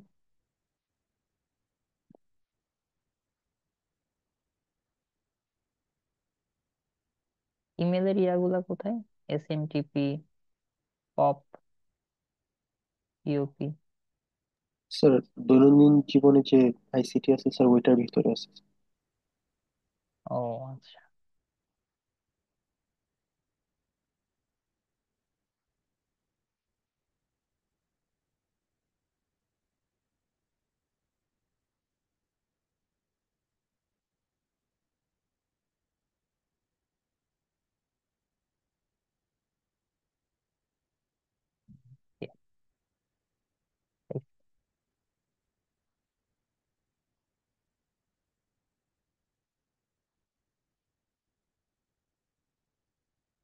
তো জবা খিচুড়ি হয়ে যাইতেছে আর কি।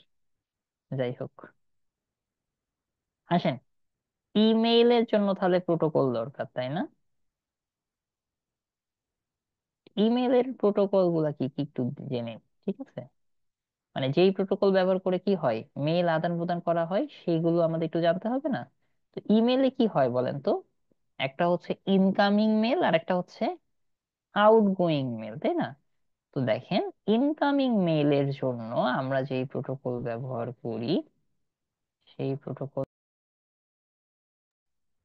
সেই প্রোটোকলের নাম কি? সেখানে দুটো প্রোটোকল ব্যবহার করি। আচ্ছা, একটু থামেন, হয়ে গেল।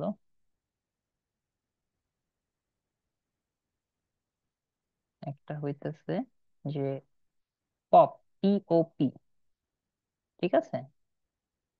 একটা হচ্ছে POP। একটু থামেন, কলমটা কোথায়, এই যে পাইছি। হ্যাঁ, একটা প্রোটোকলের নাম হচ্ছে POP, পোস্ট অফিস প্রোটোকল। আরেকটা ইয়ার নাম হচ্ছে IMAP। এই দুটা প্রোটোকল ব্যবহার করি, ঠিক আছে? কিসের জন্য? ইনকামিং মেইলের জন্য, মানে মেইল আদান প্রদান করার জন্য আমার যে প্রোটোকল বা যে ইয়াটা লাগে, আচরণ বিধিটা লাগে, সেটা হচ্ছে দুটা, একটা হচ্ছে POP আর একটা হচ্ছে IMAP। এখন POP তাহলে কোন ধরন, মানে কখন POP প্রোটোকল ব্যবহার করি? যখন একক ক্লায়েন্ট সমর্থিত কোনো একটা মেল আদান প্রদান বা ডাউনলোড করতে হয়। আর একাধিক ক্লায়েন্ট সমর্থিত যখন আমি, মানে একাধিক ক্লায়েন্ট, মানে যে মেলটা আমার একাধিক ক্লায়েন্টকে আমি পাঠাইতে পারবো, হ্যাঁ, সেই ক্ষেত্রে আমি যে ইয়াটা ইউজ করি প্রোটোকল, সেটার নাম হচ্ছে IMAP। তো এই যে POP প্রোটোকলের ক্ষেত্রে সবচেয়ে জনপ্রিয় প্রোটোকল যেটা, POP ভার্সন 3 বা POP 3।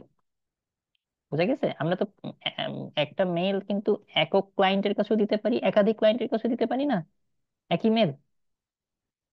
ওই যে BCC, CCC, মনে আছে? জি স্যার। আচ্ছা, তাহলে এখন আসেন আরেকটা, আউটগোয়িং। আউটগোয়িং প্রোটোকল কোনটা? আউটগোয়িং প্রোটোকল একটাই ব্যবহার করি, সেটার নাম হচ্ছে SMTP। তার নাম হচ্ছে সিম্পল মেল ট্রান্সফার প্রোটোকল। বলেন তো SMTP তাহলে কখন ব্যবহার করব? আউটগোয়িং এর ক্ষেত্রে। আর ইনকামিং এর ক্ষেত্রে POP, IMAP। আর ফাইল ডাউনলোড বা ট্রান্সফার করার জন্য কোনটা ইউজ করব? FTP। নর্মালি ব্রাউজ করার জন্য কোনটা করব? HTTP। আর সিকিউরড ফাইলের জন্য, ব্রাউজিং এর জন্য HTTPS। ওকে, আমি কি বুঝাইতে পারছি? জি স্যার। আচ্ছা, ঠিক আছে। আহ আপনারা এখন কোন শিটটা দেখতে পাচ্ছেন বলেন তো?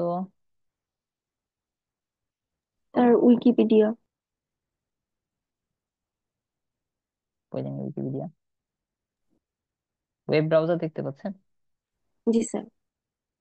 আচ্ছা, লাস্ট পার্ট, সেটা হচ্ছে URL, ঠিক আছে? URL, ইউআরএল এর পুরো নাম হচ্ছে ইউনিফর্ম, লেখা থাকার কথা, লেখা থাকলে আর লিখবো না, ইউনিফর্ম রিসোর্স লোকেটর। কি লেখা আছে কিনা, লেখা আছে। ইউআরএল এর পূর্ণ নাম হচ্ছে ইউনিফর্ম রিসোর্স লোকেটর। এই যে আমি ঠিকানা বা অ্যাড্রেস বলতেছি না, একটা ওয়েব ঠিকানা বা অ্যাড্রেসে আসলে এই পুরোটাকে লেখা হয় ইউআরএল। এই পুরোটা ইউআরএল নামে পরিচিত। তাহলে ইউআরএল এ কি থাকে বলেন তো? সবার আগে থাকে একটা প্রোটোকল। প্রোটোকল না হইলে কি আপনার ইয়া করতে পারবে, কমিউনিকেট করতে পারবে, বা ইন্টারনেটের থ্রুতে আমি ডেটা আদান প্রদান করতে পারবো? পারবো না। এই জন্য সবার আগে কি থাকবে? প্রোটোকল থাকবে। এরপরে যেটা থাকবে, একটা তো ঠিকানা দরকার। তো ঠিকানাটা কিসে থাকবে? ডোমেইন নামে থাকবে, কারণ আপনি তো IP অ্যাড্রেসে কনভার্ট করে নিবে কম্পিউটার। আপনি ডোমেইন নেম লিখবেন, সে আসলে ডোমেইন নেম বুঝবে না, সে তার IP অ্যাড্রেসটা সে ওইখান থেকে কনভার্ট করে নিবে। তাহলে এই www.example.com, ঠিক আছে, গেল। এরপরে থাকে file name, file extension, tracking code. এগুলো আসলে অত দরকার নেই, এত কিছু মাথায় রাখার দরকার নেই, আপনি জাস্ট এটা মনে রাখবেন। প্রথমে কি থাকে? প্রোটোকল থাকবে, তারপরে ডোমেন বা হোস্ট নেম থাকবে, এই হোস্ট নেমটাই অ্যাকচুয়ালি ডোমেন নেম। এই ডোমেনটা প্রেফিক্সটা হচ্ছে এই সবসময় আমরা তো নেটে কানেক্ট হই ডাব্লিউ মাধ্যমে, ওয়ার্ল্ড ওয়াইড ওয়েবের মাধ্যমে, ঠিক আছে। ডট এক্সাম্পল.কম মানে হইতেছে যে fp.com টম ইত্যাদি ইত্যাদি। তো সার্চ ইঞ্জিন টিঞ্জিন এগুলো সবই আমরা পড়ছি মোটামুটি, তাই না? এগুলো তো বাকি নাই কিছু, বাকি আছে? না স্যার, সব পড়া হয়েছে স্যার। আচ্ছা, আমাদের পড়া একটু মানে লাস্টের দিকে একটু খাপছাড়া হয়ে গেছে, একটু গুছায় পড়তে পারলে ভালো লাগতো। একটু দেখি কি অবস্থা, কোশ্চিনে যাই।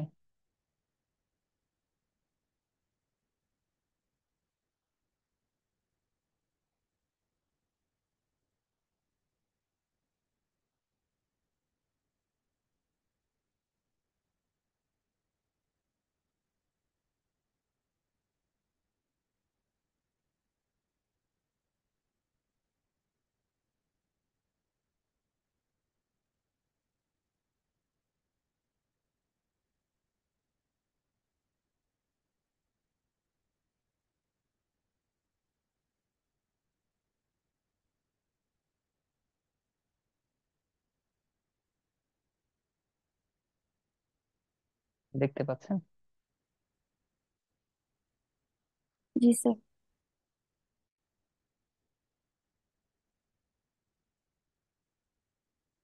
কোন প্রোটোকল ইন্টারনেট সংযোগে সর্বাধিক ব্যবহৃত হয় বলেন তো?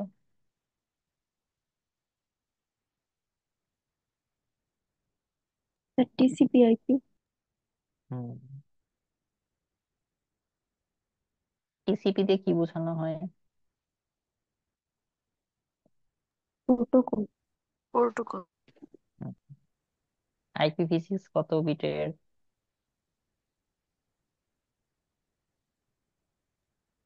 128। গুড। নেটওয়ার্ক মডেল, ও না সরি, ওএসআই মডেল কয় স্তর? 7। Very good. ডোমেন নেমের কাজ কি? সরি, ডিএনএস এর কাজ কি? স্যার ডোমেন নেমকে আইপি অ্যাড্রেসে রূপান্তর করা। এক্স্যাক্টলি। প্রথম ওয়েব ব্রাউজার কোনটা?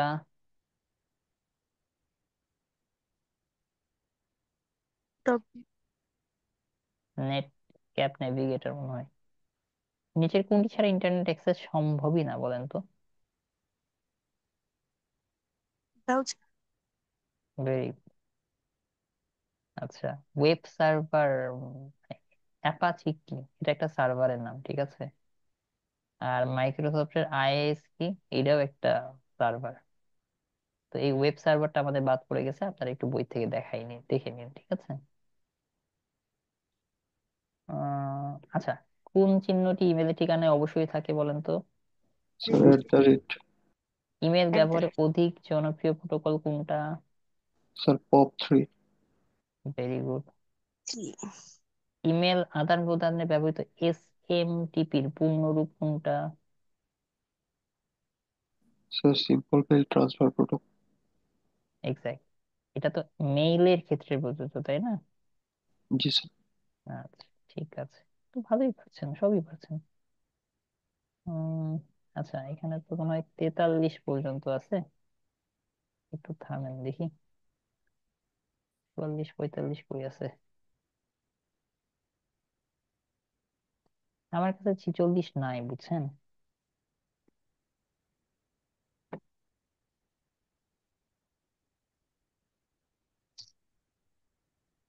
44 45।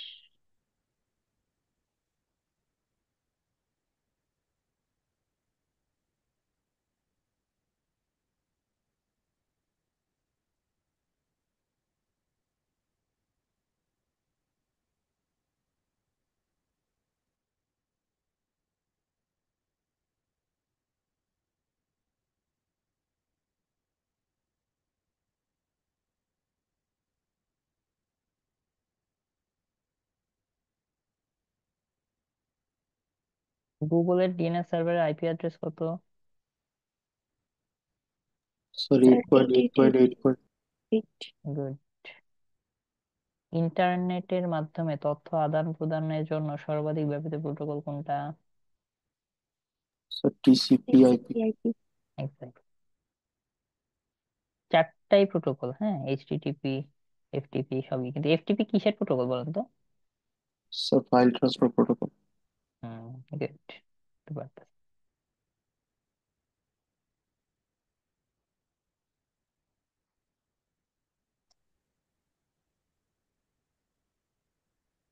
আচ্ছা, আপাতত এই পড়া, মানে আজকের পড়ার মতো এইটুকুই ছিল। এটা 45 BCS, 44, 46 BCS কারো কাছে আছে? স্যার 46 থেকে স্যার প্রোটোকল এই জায়গা থেকে কোশ্চেন আসেনি স্যার, তবে একটা কোশ্চেন আছে এরকম, ইন্টারনেট জগতে হাইপার লিঙ্ক ডকুমেন্ট গুলোর কালেকশনকে কি বলে, ওয়ার্ল্ড ওয়াইড ওয়েব। স্যার এর বাইরে ওরকম কোনো কোশ্চেন নাই স্যার এই হুম, চ্যাপ্টার থেকে। ঠিক আছে, তাই, সমস্যা। হুম,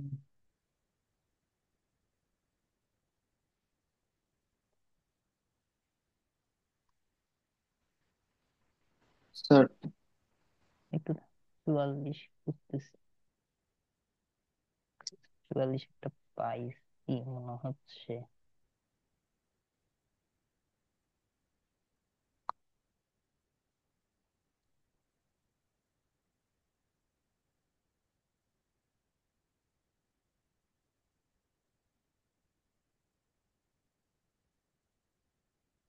দেখা যাচ্ছে। জি স্যার। কোন একটা প্রতিষ্ঠানের ওয়েবের ঠিকানাকে কি বলে? Sir URL. এন্টায়ার একটা ঠিকানা ইউআরএল, তাই না? যেটার মাধ্যমে আমি কোন একটা কি করব, ওয়েবে, মানে সরি ওয়েবে না, কোন একটা মনে করেন অর্গানাইজেশনে প্রবেশ করতে পারবো। তো ওই যে অর্গানাইজেশন প্রবেশ করার জন্য তার প্রথমে একটা ডোমেইন নেম লাগে, তাই না? ডোমেইন নেমের আগে কি লাগবে? প্রোটোকল লাগবে। এবং এই পুরো জিনিসটাকে আপনি কি কি নামে পরিচিত? Sir URL. এক্স্যাক্টলি, এই ইউআরএল এর মধ্যে এইচটিটিপি আছে, প্রোটোকল আছে, প্রোটোকলের পরে কি আছে? এই sir W W domain W prefix. আছে, তারপরেও আছে আবার কি, sir W domain W dot directory. Something কিছু একটা মানে .com, ঠিক আছে? এবং এই যে ওয়েবসাইট, ওই ওয়েবসাইটটা তৈরি করা হয়েছে কি কোন ল্যাঙ্গুয়েজের মাধ্যমে? এইচটিএমএল এর মাধ্যমে। Text markup markup language. ঠিকই আছে। ডিএনএস সার্ভারের কাজ এটা তো পারবেনি। এই দেখছেন, আবার এটাই রিপিট করছে। ও, এবার রিপিট করে নাই, দেখেন। ডিএনএস সার্ভারের কাজ হচ্ছে দুটা, এখানে আবার দুটো জিনিস দিছে, দেখেন। ডোমেন নেমকে কিসে রূপান্তর করে? IP address. Okay.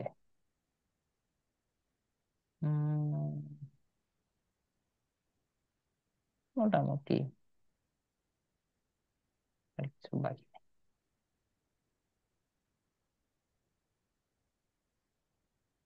That's end of from my, শেষ। স্যার, প্রিভিয়াস একটা প্রশ্ন ছিল প্রিভিয়াস টপিক থেকে। হুম, এই বলেন। স্যার, ব্রিজ আর রাউটারটা স্যার যদি আরেকবার বুঝাই দিতেন এই দুইটা। কি কি কি জিনিস? স্যার, ব্রিজ আর রাউটার যে নেটওয়ার্কিং মডেলের এলিমেন্ট ওখানে।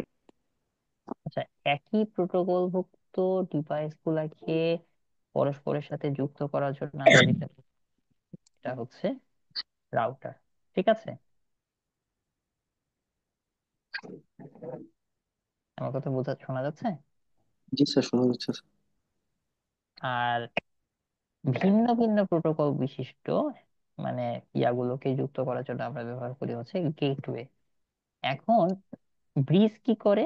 ব্রিজ একই ধরনের যখন ডিভাইস গুলাকে আপনি যুক্ত করতে চান, তখন আমি কিন্তু কি ইউজ করতে পারি, আম, মানে একাধিক যখন আপনি নেটওয়ার্ক সেগমেন্টকে কি করবেন, যুক্ত করার জন্য আপনি ব্রিজ ইউজ করবেন। বুঝতে পারছি? জি স্যার। মনে করেন আপনার দুটো ল্যান আছে, একটা ল্যান, একটা ল্যানে আছে তিনটা ডিভাইস, আর একটা ল্যানে আছে দুটো ডিভাইস। এখন আপনি ল্যান এ কে, এই তিনটা ডিভাইসের ল্যান কে মানে এই ল্যান নেটওয়ার্কে আর ল্যান বি, যেটাতে দুটো ডিভাইস আছে, দুটো ল্যানকে আপনি কি করবেন, কি করবেন, একত্রিত করবেন বা মানে ওইটাছে কানেক্ট করবেন, তখন আপনি কি ইউজ করবেন, ব্রিজ ইউজ করবেন। ব্রিজ। আমি কি বুঝাইতে পারছি? স্যার সেই ক্ষেত্রে স্যার গেটওয়ে সাথে এটা ডিফারেন্সটা কি স্যার?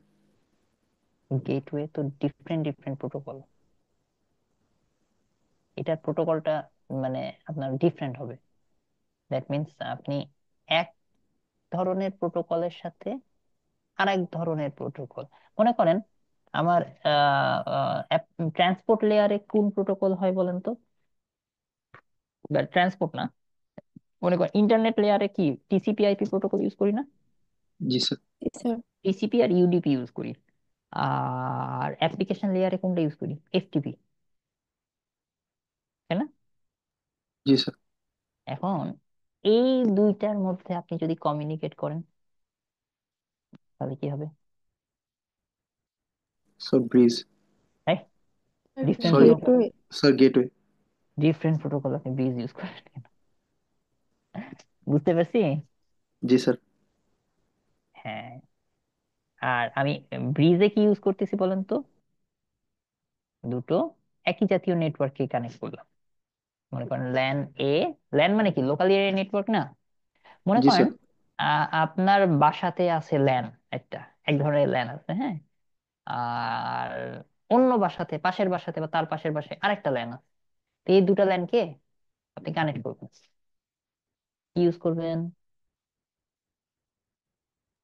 Sir bridge. ব্রিজ। ঠিক আছে। জি স্যার। স্যার তাহলে যদি প্রশ্ন হয় যে একটি ল্যানের একাধিক ডিভাইসকে একটি ওয়ানের সাথে সংযুক্ত করে এমন ডিভাইস কোনটি? একটা ল্যানের, একাধিক ডিভাইসকে একটি ওয়ানের সাথে সংযুক্ত করে। একটা ল্যানকে আপনি ওয়ানের সাথে যুক্ত করছেন, ল্যান আর ওয়ান ডিফারেন্ট না, জি স্যার। তাহলে কি ব্রিজ হবে? তাহলে তো ব্রিজ হবে না। না স্যার, তাহলে স্যার রাউটার হবে। মানে অপশনে গেটওয়ে নাই। তাহলে রাউটার, রাউটার আছে, কি কি কি আছে অপশনে? জি স্যার, রাউটারই দিয়েছে। রাউটার থাকলে রাউটারই হবে। জি স্যার। ওখানে কি ব্রিজও আছে? জি স্যার আছে। কিন্তু আপনার তো ল্যানের সাথে ল্যান না, ল্যানের সাথে লাইনের সাথে ওয়ান। ওয়ান করতেছে, জি ডিফারেন্ট হয়ে গেল স্যার। তো। মানে প্রোটোকল ডিফারেন্ট না, কিন্তু ইয়া তো নেটওয়ার্ক তো ইয়া হয়ে যাচ্ছে। ঠিক আছে। বুঝতে পারছি স্যার। স্যার তাহলে ব্রিজের ক্ষেত্রে হচ্ছে স্যার একই নেটওয়ার্কের একাধিক, মানে একাধিক সেম নেটওয়ার্ককে কানেক্ট করবে এবং হইতেছে নেটওয়ার্কের ডিভাইস। সেগমেন্ট কে কানেক্ট করে আসলে, বুঝছেন? এই যে মানে এই জিনিসটা কি বলবো, এটা আসলে আরো জটিল। মানে আপনি যেভাবে বলছেন না, এই নেটওয়ার্ক কিন্তু এভাবে কাজ করে না। না, আমরা যেভাবে পড়লাম না, এই যে নেটওয়ার্ক আইডি, তারপরে ওই যে ব্রডকাস্ট আইডি বা এই যে সাবনেট মাস্ক, এগুলা কিন্তু মানে অনেক কঠিন বিষয়। আমি আপনাকে যেভাবে ম্যাথ করাইছি, একদিনে কি করাইছি, আমি একদিনে সিসকোর নাম শুনেছেন? সিসকোর নাম কেউ শুনেছেন? সিসকো মানে, আচ্ছা এগুলো না আসলে স্যার, শোনা হয়নি স্যার। টেকনিক্যাল পার্ট আসলে। এগুলো 20-25 হাজার বা 30 হাজার টাকা দিয়ে এই কোর্স গুলা করে আর কি, বা 50 হাজার টাকা দিয়ে। আমি ওগুলোর ম্যাথ করাইছি আজকে, কিন্তু একেবারে মানে যেভাবে ম্যাথ করাইছি গেলে বাংলা নিয়ম, বাংলা সিস্টেমে। এভাবে বললে তো সবাই মানে যদি এখন কোনো ইঞ্জিনিয়ারিং কোনো স্যার থাকে, হ্যাঁ, তাহলে তো মানে জটিল অবস্থা হয়ে যাবে আর কি। কিন্তু আমার কথা হচ্ছে যে অ্যান্সার পারা নিয়ে কথা, তাই না? আমার কি আপনাদের ইঞ্জিনিয়ার হওয়ার তো দরকার নেই নাকি? জি স্যার। তো ওইটাই আমি বলতেছি যে জিনিসটা হচ্ছে যে খুব সহজ ভাবে চিন্তা করেন যে আমি নর্মালি সেম নেটওয়ার্ক সেগমেন্ট গুলাকে যুক্ত করতে আমি ব্রিজ ইউজ করব, হ্যাঁ। আর যদি এক প্রোটোকল ভুক্ত একাধিক ডিভাইসকে যুক্ত করি তাহলে কি ইউজ করব, রাউটার। আর যদি ডিফারেন্ট প্রোটোকল যুক্ত একাধিক ডিভাইসকে যুক্ত করি কি ইউজ করব, গেটওয়ে। গেটওয়ে। ঠিক আছে। জি স্যার। এই তো হয়ে গেল। ওকে, তাহলে মোটামুটি আপনাদের সবার জন্য, বাই দা বাই, কয়জন পরীক্ষা দিচ্ছেন? শুভকামনা যে জানাইতেছি। 47 না, 47 না 48? কোনটা দিবেন জানি? স্যার, 47। 47। কয়জন দিচ্ছেন? কেউ কি দিচ্ছেন? জি স্যার, দেওয়া দিব হবে স্যার। ইনশাল্লাহ। আচ্ছা, তাহলে যারা দিচ্ছেন তাদের জন্য শুভকামনা রইল। আপনারা এখন প্রচুর পরিমাণে প্র্যাকটিস করেন আর পরীক্ষা দেন, ঠিক আছে? আপনাদের আমার তো আইসিটি সিলেবাস শেষ হয়ে গেল। প্রচুর করে মানে জাস্ট প্র্যাকটিস করবেন, টপিক ধরে ধরে প্র্যাকটিস করবেন। মনে করেন আহ মানে আমি যেরকম যেভাবে টপিক ধরে ধরে পড়েছি না, যেমন ইনপুট ডিভাইস আউটপুট ডিভাইস, ঠিক আছে, আগে একবার পড়ে নিবেন। তারপরে মনে করেন 50টা মডেল টেস্টের খালি খুঁজবেন যে ইনপুট ডিভাইস আউটপুট ডিভাইস থেকে কই কই কোশ্চেন আসছে। 50টা মডেল টেস্টে দেখবেন 50টা বা 55টা কোশ্চেন থাকবে মডেল টেস্ট গুলোতে, ইনপুট ডিভাইস আউটপুট ডিভাইস থেকে কোশ্চেন থাকা উচিত বা থাকার কথা। তো ওই 50টা বা 55টার মধ্যে কতগুলা কোশ্চেনের অ্যান্সার পারতেছেন এটা দেখবেন। যদি দেখেন যে 50টার মধ্যে 45 থেকে 48টাই পারতেছেন, 2-4টা ভুল হইতেছে, তখন বুঝবেন আপনার ইনপুট ডিভাইস আউটপুট ডিভাইস খুব ভালো, এই টপিকটা খুব ভালো পড়া হয়েছে। এরপরে আপনি চলে যাবেন হচ্ছে অপারেটিং সিস্টেমে।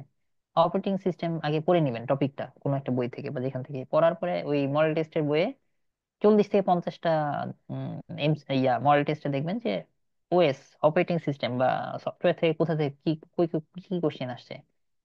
দেখবেন যে 50টা মডেল টেস্টের মধ্যে যদি 45টা মডেল টেস্টের কোশ্চেন আনসার ঠিক থাকে, মানে পড়ার পরই দেখে নেবেন যে ঠিক হচ্ছে কিনা।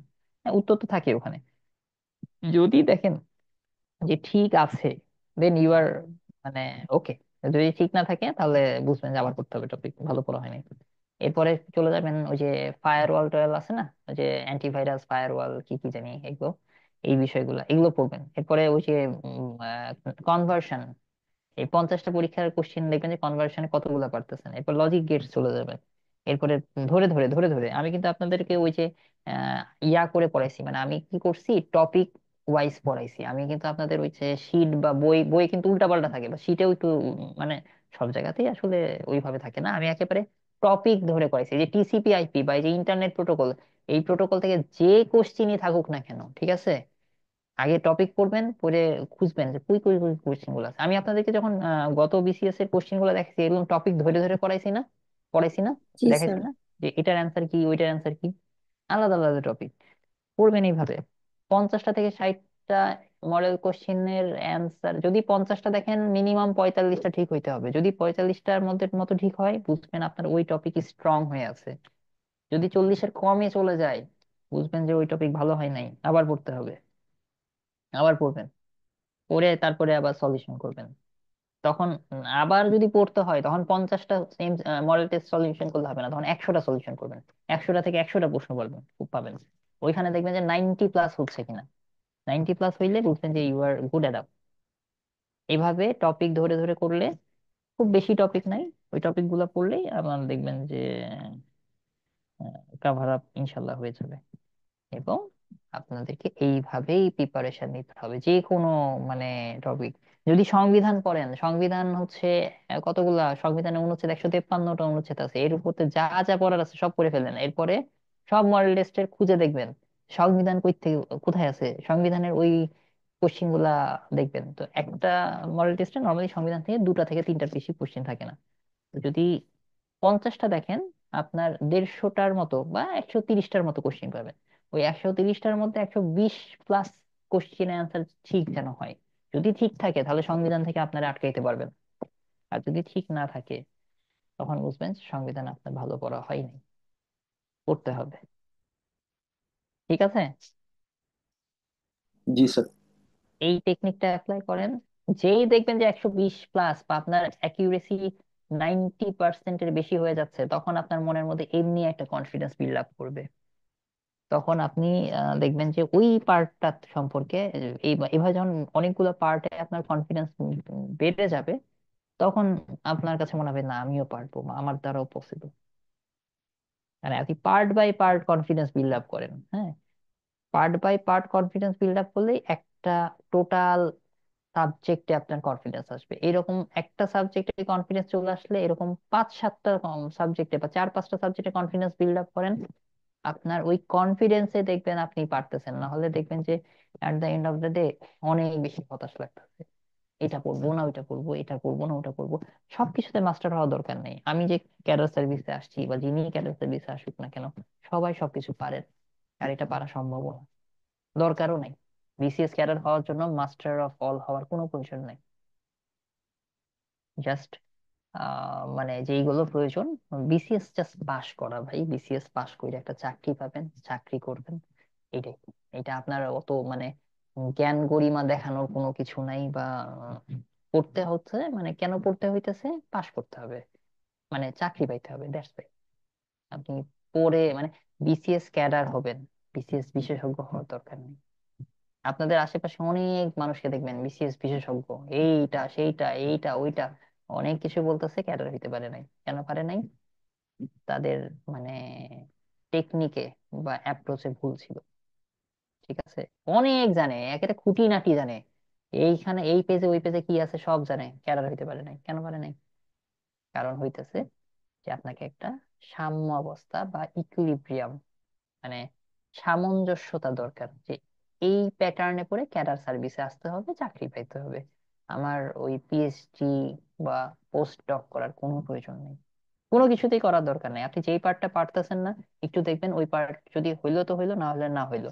আমি স্টিল নাও কারক, এই কারক না, কারক তো পরীক্ষাতে আসে না, কি জানি পারি না, কি জানি পারি না, প্রকৃতি প্রত্যয় স্টিল নাও পারি না, আজও পারি না, এখনো পারি না, ভবিষ্যতে পারবো না। প্রকৃতি প্রত্যয় আমার দ্বারা হয় না, বাদ দিয়ে দিছি। আমি কি, আমার ক্যাডারশিপ কি আটকায় গেছে? আটকায় নাই। আমি ভালো মতো দুটো বিসিএসসি দিছি, দুটো বিসিএসসি পাস করছি। তো তাহলে স্টিল নাও আমি প্রকৃতি প্রত্যয় পারি না। তা এখন আপনি বলবেন যিনি প্রকৃতি প্রত্যয় খুব ভালো পারেন, কিন্তু তিনি ক্যাডার হইতে পারেন নাই, তো ওইটার মধ্যে কোনো গ্লোরিফাই করার মতো কিছু নাই। আমি কিন্তু ইঞ্জিনিয়ারিং ব্যাকগ্রাউন্ডের, কিন্তু আমি নিজেও 15 মার্কের মধ্যে পার্টটা বাদ দিছিলাম, পাটিগণিত পার্ট। আমি দেখতাম যে 3 মার্কের পাটিগণিত আসে, তার মধ্যে এক এক মার্ক বা 2 মার্ক আমি কখনো কখনো 1 মার্ক পারি, কখনো কখনো 2 মার্কই পেরে যাই, কখনো কখনো পারি না। তো আমি ওই যে আপনাদের কি আছে না, সরল সুদ কষা, কি কি অঙ্ক আছে না, উম, ওই যে রৈখিক নিয়ম না কি কি, সরি, সুদ কষা, স্যার কাজের প্রতি, কাজের অঙ্কগুলো, তারপরে চোখ হ্যাঁ, চৌবাচ্চা। কি জানি এই ধরনের ম্যাথ আমি কখনোই করি নাই, কিন্তু করতামই না। আর আমি ব্যাংকে কোনোদিন পরীক্ষা দিই নাই, তো আমার ওই পার্টটা লাগতো না, মানে আমি বিসিএসই দিছি। তো দেখলাম যে আমি আমি পারি না, মানে আমি পারি না মানে কি সবসময় মিলতো না, কারণ কিছু কিছু অঙ্ক আছে পেঁচালো অঙ্ক, ওগুলো প্র্যাকটিস না করলে পারা যায় না। আপনি ইঞ্জিনিয়ারিং এ তো আর ওই অঙ্ক শিখেন না, আপনি যতই অঙ্কে স্ট্রং হোক বেশি, ওই অঙ্ক তো শিখেন না। আর আমি অঙ্কে অনেক মানে খুবই কম সময় দিতাম, কারণ দেখতাম যে আমার মনে হতো যে আমি অঙ্ক ভালো পারি। তো আমি ওইটা না পেরে, আমি স্টিল নাও এখনো পারি না। আমাকে যদি কেউ বলেন যে ওই অনেকগুলা প্যাটার্ন আছে কাজের, এই ম্যাথ গুলা করার অনেকগুলা আছে, আমি এখনো পারি না, কারণ আমি ওগুলো কোনোদিন পড়েও দেখি নাই আর পড়া যায়। অনেকে আগারওয়াল টাগারওয়াল কি কি জানি সব সলভ টলভ করে এক এক করতো, আমি এখনো পারি না। কি হয়েছে? পারি না, পারি না। সব পারতে হবে না, হ্যাঁ, সব পারা দরকার নেই লাইফে। মানে সাকসেসফুল হওয়ার জন্য সব পারতে হয় না, কিন্তু যেটা পারবেন সেটা ঠিকঠাক মতো পারতে হবে। সবই করবো একটু একটু করে, কিছুই করবো না, কিছুই হবে না, ওইটার কোনো মানে নাই। যেটুকু করবেন একদম, আমি যেটুকু পারতাম শুকর আলহামদুলিল্লাহ আমি ভালো পারতাম, ওই পার্টটা আমি খুব ভালো পারতাম, যেটা পারতাম না পারতাম না। পারি না, ব্যাস। ওইটা নিয়ে রিগ্রেট করার কিছু নাই, বুঝছেন? যাই হোক, অযথা জ্ঞান দিতেছি আপনাদের, বিরক্ত হয়ে যাচ্ছেন, 11টার বেশি না পড়াই স্যার, ফেলছি। ঠিক না আছে। স্যার, না 11টা স্যার। পার, আমি মনে হয় আজকে 11টা পার করে ফেলেছি। নর্মালি 11টা পার করতে চাই না, তো আজকে লাস্ট ক্লাস তো একটু ওদের সাথে কথা বললাম আর কি। তো স্যার আমার, লাস্টের দিকে প্রিপারেশনের ব্যাপারটা কিভাবে রাখছিলেন আপনি স্যার, মানে প্রিলি পরীক্ষার আগে যে সব সাবজেক্ট কিভাবে প্রিপারেশন মানে রিভিশনটা দিচ্ছেন স্যার, লাস্ট 1 সপ্তাহ বা 2 সপ্তাহে স্যার? আচ্ছা, আমি যে কাজটা করতাম সেটা হইতেছে যে সাবজেক্ট ভাগ করে নিয়েছিলাম। হুম, সাবজেক্ট ভাগ করে নিয়ে আমি দেখলাম যে কোনগুলো আমি খুব ভালো পারি, যেগুলো খুব ভালো পারি, হ্যাঁ, যেগুলো দেখা যাচ্ছে যে পড়ে টরে মোটামুটি একটা ভালো একটা গ্রিপে চলে আসছিল, যে এগুলো আমি না পড়লেও পারি, পারি ভালো পারি, সেগুলোতে ওইভাবে সময় দিতাম না। ধরেন লাস্ট 2 সপ্তাহ আছে, 14 থেকে 15 দিন, কিছু কিছু জিনিস হয়তো কি, যে কয়েকদিন না পড়লে ভুলে যেতাম, পড়লে পারতাম, না পড়লে যেতাম। তো ওইগুলো আমি স্লট করে নিছিলাম, যে ওই জিনিসগুলা ওই টপিক গুলা মানে একটু একটু একটু একটু করে পড়বো, ঠিক আছে, মানে একটু একটু করে অন্তত রিভিশন করবো, বা একটু একটু দেখে যাবো, দেখে গেলে পারি, না দেখে গেলে তো হয়ে যাচ্ছে। তো ওইগুলো মানে ভুল ভুল হয়ে গেলে তো বিপদ। তো ওগুলো মানে ধরেন আমি বাংলার কিছু পার্ট আমি গুলাই ফেলাইতাম, তো ওগুলো আমি ঠিক করলাম যে 14 দিনে আমি এই পার্ট মানে ওই 5টা বা 7টা পার্ট আছে, এই 7টা বা 5টা পার্টের মনে করেন এত পেজ আছে, তো ওই পেজ গুলো আমি 14 দিনের জন্য ভাগ করে ফেললাম, যে মনে করেন 60 পেজ বা মনে করেন 48 পেজ। তো ধরেন 14 দিনের মধ্যে 2 দিন বাদ দেন, 4 বার 48, তাহলে ওই 4 দিন 4 পেজ হোক বা 5 পেজ হোক, বা আমি আরো 14 দিনে নাও দিতে পারতাম, আমি 5 দিনে ওই পেজ গুলা ভাগ করে নিলাম, এরকম করতে পারতাম যে 5 দিনে আমি ওই টপিক গুলা রিভিশন দিয়ে শেষ করবো। তাহলে বাংলার মতো অন্য টপিকও থাকতে পারে, ইংলিশ গ্রামার হইতে পারে বা লিটারেচার হইতে পারে। তো লিটারেচার কি হচ্ছে, লিটারেচার গুলা আমার ক্ষেত্রে যেটা হইতো, লিটারেচার গুলা পড়লে পারতাম, না পড়লে পারতাম না। তো আমি কি করছিলাম, লাস্টের 2 দিন 3 ঘন্টা করে লিটারেচার গুলো একটু দেখে ফেলছিলাম, এটা শেক্সপিয়ারের, এটা টলস্টয়, এটা ওল্ড, এটা তার স্যার দিন বা একদিন, 1 দিন বা 2 দিন মনে নাই আমার এক্সাক্টলি, এটা তো 17 সালে পরীক্ষা দিছি, এটা 25 সাল, 8 বছর আগে। এইভাবে আমি পার করেছিলাম তো একদিন। তো দেখা গেল যে আমি কিন্তু লিটারেচার খুব ভালো, আমার স্ট্রং পয়েন্ট ছিল, হ্যাঁ আমি ওই 15তে 10-12 নিচে পাইতাম না, 10 তো না 12-13 করে পাইতাম, এর নিচে পাইতাম না 15তে। তো কিন্তু আবার না পড়লে আবার ভুলে ভুলে যেতাম। তো ওই একদিন কি করছিলাম, ধুমায় লিটারেচার পড়ে টরে ঠিক করে ফেলাইছি মানে। কিন্তু আপনি যদি 1 সপ্তাহের মধ্যে পড়ে ফেলেন লিটারেচার আর ভুলবেন না, মানে আমার এটা হইতো, মানে আমার ক্ষেত্রে, কোন ক্ষেত্রে আমি জানি না। তো ওই রকম করে ফেললাম এইভাবে পার্ট পার্ট পড়ে। যেমন আমি এই যে লগের ম্যাথ বা গুণ, মানে এই যে পাওয়ারের ম্যাথ হোক বা জ্যামিতি হোক, এইগুলো আমি ভালো পারতাম না, এগুলো আমি আর যেগুলা পারি পারি, রিভিশন দিতাম, দরকার নেই। ঠিক আছে। সো এইভাবে আমি বিষয়গুলো ঠিক করলাম। কিছু জিনিস ছিল আমার পড়াই লাগতো, ওগুলোর জন্য ওগুলো আমি পরীক্ষা 2 দিন আগের জন্য রেখে দিয়েছিলাম, যে এগুলো আসলে খুবই কঠিন, এগুলো আমার মনেও থাকে না, একটু রিডিং পড়ে যাবো, দেখা গেল কিছু কমন পেলে পেলাম, না কমন পেলে। আর কিছু বিষয় একেবারেই করি নাই, যেগুলো আমার দ্বারা হবে না, খোদা না কাজটা বাদ। আর আমি সবসময় টার্গেট রাখতাম যে আমার মানে 60%, হ্যাঁ 120, 120 আমার যাতে থাকে, বা 120 থাকে। আমার 37, 37 না সরি 38 এর কথা বলছি, আমি 38 বিসিএস এর, 38 বিসিএস এর আমি আমার কাট মার্কস অনুযায়ী, মানে আমি সব কেটে কুটে, মানে যার একটু ন্যূনতম কনফিউশন আছে ওগুলা কেটে কুটেও আমার 118 নিচে থাকে না, মানে 118 নিচে নামে না আর কি। ঠিক আছে। আর যদি কনফিউশন গুলা যদি আমি ধরে টরি, তাহলে আমার 120 প্লাস হয়ে যায়, মানে 120-এর অনেক বেশি হয় আর কি, হ্যাঁ 100 বেশি চলে যায়, মানে আমার একেবারে মানে একেবারে মানে আপনি সব বাদ দেন, সবকিছু দিয়েও আমার 118 থাকতো, মানে একেবারে মানে একটু ন্যূনতম, মানে একটু কনফিউশন যদিও আমি মনে হইতো যে 4-5টা কোচিং বলেন বা 4-5টা সবাই বলছে যে এটাই অ্যান্সার, আমি ওইটাই অ্যান্সার দিছি, বা 2-1 জন একটু ডিফারেন্ট বলছে, আমি ওটাও মানে নেগেটিভ ধরছি, ধরেও আমার 118 ছিল আর কি। তো মোটামুটি আমার প্ল্যানিং ওয়াইজ মানে আমার 120 হইলে আমি খুশি হইতাম, কিন্তু ওই 1-2 মার্ক, কারণ আমাদের সময় 38 বিসিএস এ বা এরকম বিসিএস এ 110-এর উপর পেলেই মানে নিশ্চিত থাকতো। আমার টার্গেট থাকতো 60%। আমি ওভাবে পড়ছিলাম, তো আমার 118 মোটামুটি আমার অ্যাপ্রোচ ঠিক ছিল আর কি, মানে ঠিক ছিল বলতে কি আমার প্ল্যানিংটা আমি এক্সিকিউট করতে পারছি। তো আমার ওইভাবে পড়ে দেখা গেল যে ভালোই মোটামুটি ইয়ে আসছে। তো এইটা হচ্ছে এই এক একজনের টেকনিক এক এক রকম হবে, বুঝছেন, কারোর সাথে কারো মিলবে না। কিন্তু প্ল্যানিংটা করবেন, সবার কাছ থেকে শুনবেন, প্ল্যানিংটা করবেন নিজের মতো করে, কারণ আপনার স্ট্রেংথ কোথায় এটা আমি মরে গেলেও বলতে পারবো না, কেউ বলতে পারবে না, এটা আপনি জানেন। আপনার ইংলিশে, যেমন আমি ইংলিশের প্রিপোজিশনটা পারতামই না, প্রিপোজিশন পারতাম না, কোনটা জানি পারতাম না। ভোকাবটা আমার খুবই বাজে ছিল, ভোকাবে আমার মানে আমি আমি অ্যান্টোনিম সিনোনিম পারতামই না। ঠিক আছে। তো যেগুলা পারতাম না সেটা আমি অত ঝামেলাও যাইনি। আমি তাহলে কি করছিলাম জানেন, ভোকাবে আমার খুবই খারাপ হইতো, তো 20 মার্কের মধ্যে আমাদের দেখলাম যে 7-8 মার্ক ভোকাব থেকে আসতো, মানে antonym synonym preposition phrase and idioms কি কি জানি ওর মধ্যে থেকে 8-9 মার্ক চলে আসতো। তাহলে বাকি রইলো কি 10-12 মার্ক। তাহলে আমি চিন্তা করলাম আমি গ্রামারটা খুব ভালো মতো বলবো, গ্রামারটা এত ভালো মতো পড়বো কোনোভাবেই যাতে আমাকে মিস না হয়। কি করছিলাম, গ্রামারে ওই যে টোফেলের বই আছে না, জি স্যার, হ্যাঁ ক্লিপস। হ্যাঁ ক্রিস্টোফেলের বই আছে না, ওই বইটা পড়ছিলাম, ওই বইটা থেকে গ্রামার পড়ছি। আর প্র্যাকটিস করছিলাম আপনার ওই যে মাস্টার হোক বা কম্প্রিহেন্সিভ না কি জানি কি। আমি আবার ওই বইগুলা থেকে পড়তাম না, এই মাস্টার বই বা এগুলো পড়তাম না। কেন পড়তাম না, ওগুলো বই আজাইরা অনেক রুলস দিয়ে রাখছিল, মানে এমনি এমনি রুলস বানায় রেখে দিছে, মানে একটু ব্যতিক্রম ধর্মী হলে ওইটা একটা রুলস, এটা এরকম 7,000 কত রুলস বানায় রেখে দিছে। একটা মানুষের পক্ষে 7,000 বা 8,000 রুলস মনে রাখা সম্ভব? তো আসলে ইংলিশে এইগুলো আজাইরা রুলস, মানে একটা পরীক্ষাতে আসছে একটা টাইপ, ওইটাকে রুলস বানাইছে একটা টাইপ রুলস। তা আমি কি করতাম, ক্রিস বই থেকে গ্রামার গুলা শিখতাম, বা ইংলিশ ইয়ার বই থেকে গ্রামার শিখছিলাম, প্র্যাকটিস করছিলাম। ওই প্র্যাকটিস করতাম এই যে এই বইগুলো থেকে আর কি। তো আমি প্র্যাকটিস করার সময় আবার রুলস দেখতাম না, তো আমি দেখতাম যে খুব সুন্দর মিলে যাচ্ছে। রুলস এর দরকার নেই আর কি। তো যাই হোক, তো আমি গ্রামার পার্টটা খুব স্ট্রং করার চেষ্টা করছিলাম, যে গ্রামারে যাতে আমার ভুল না হয়।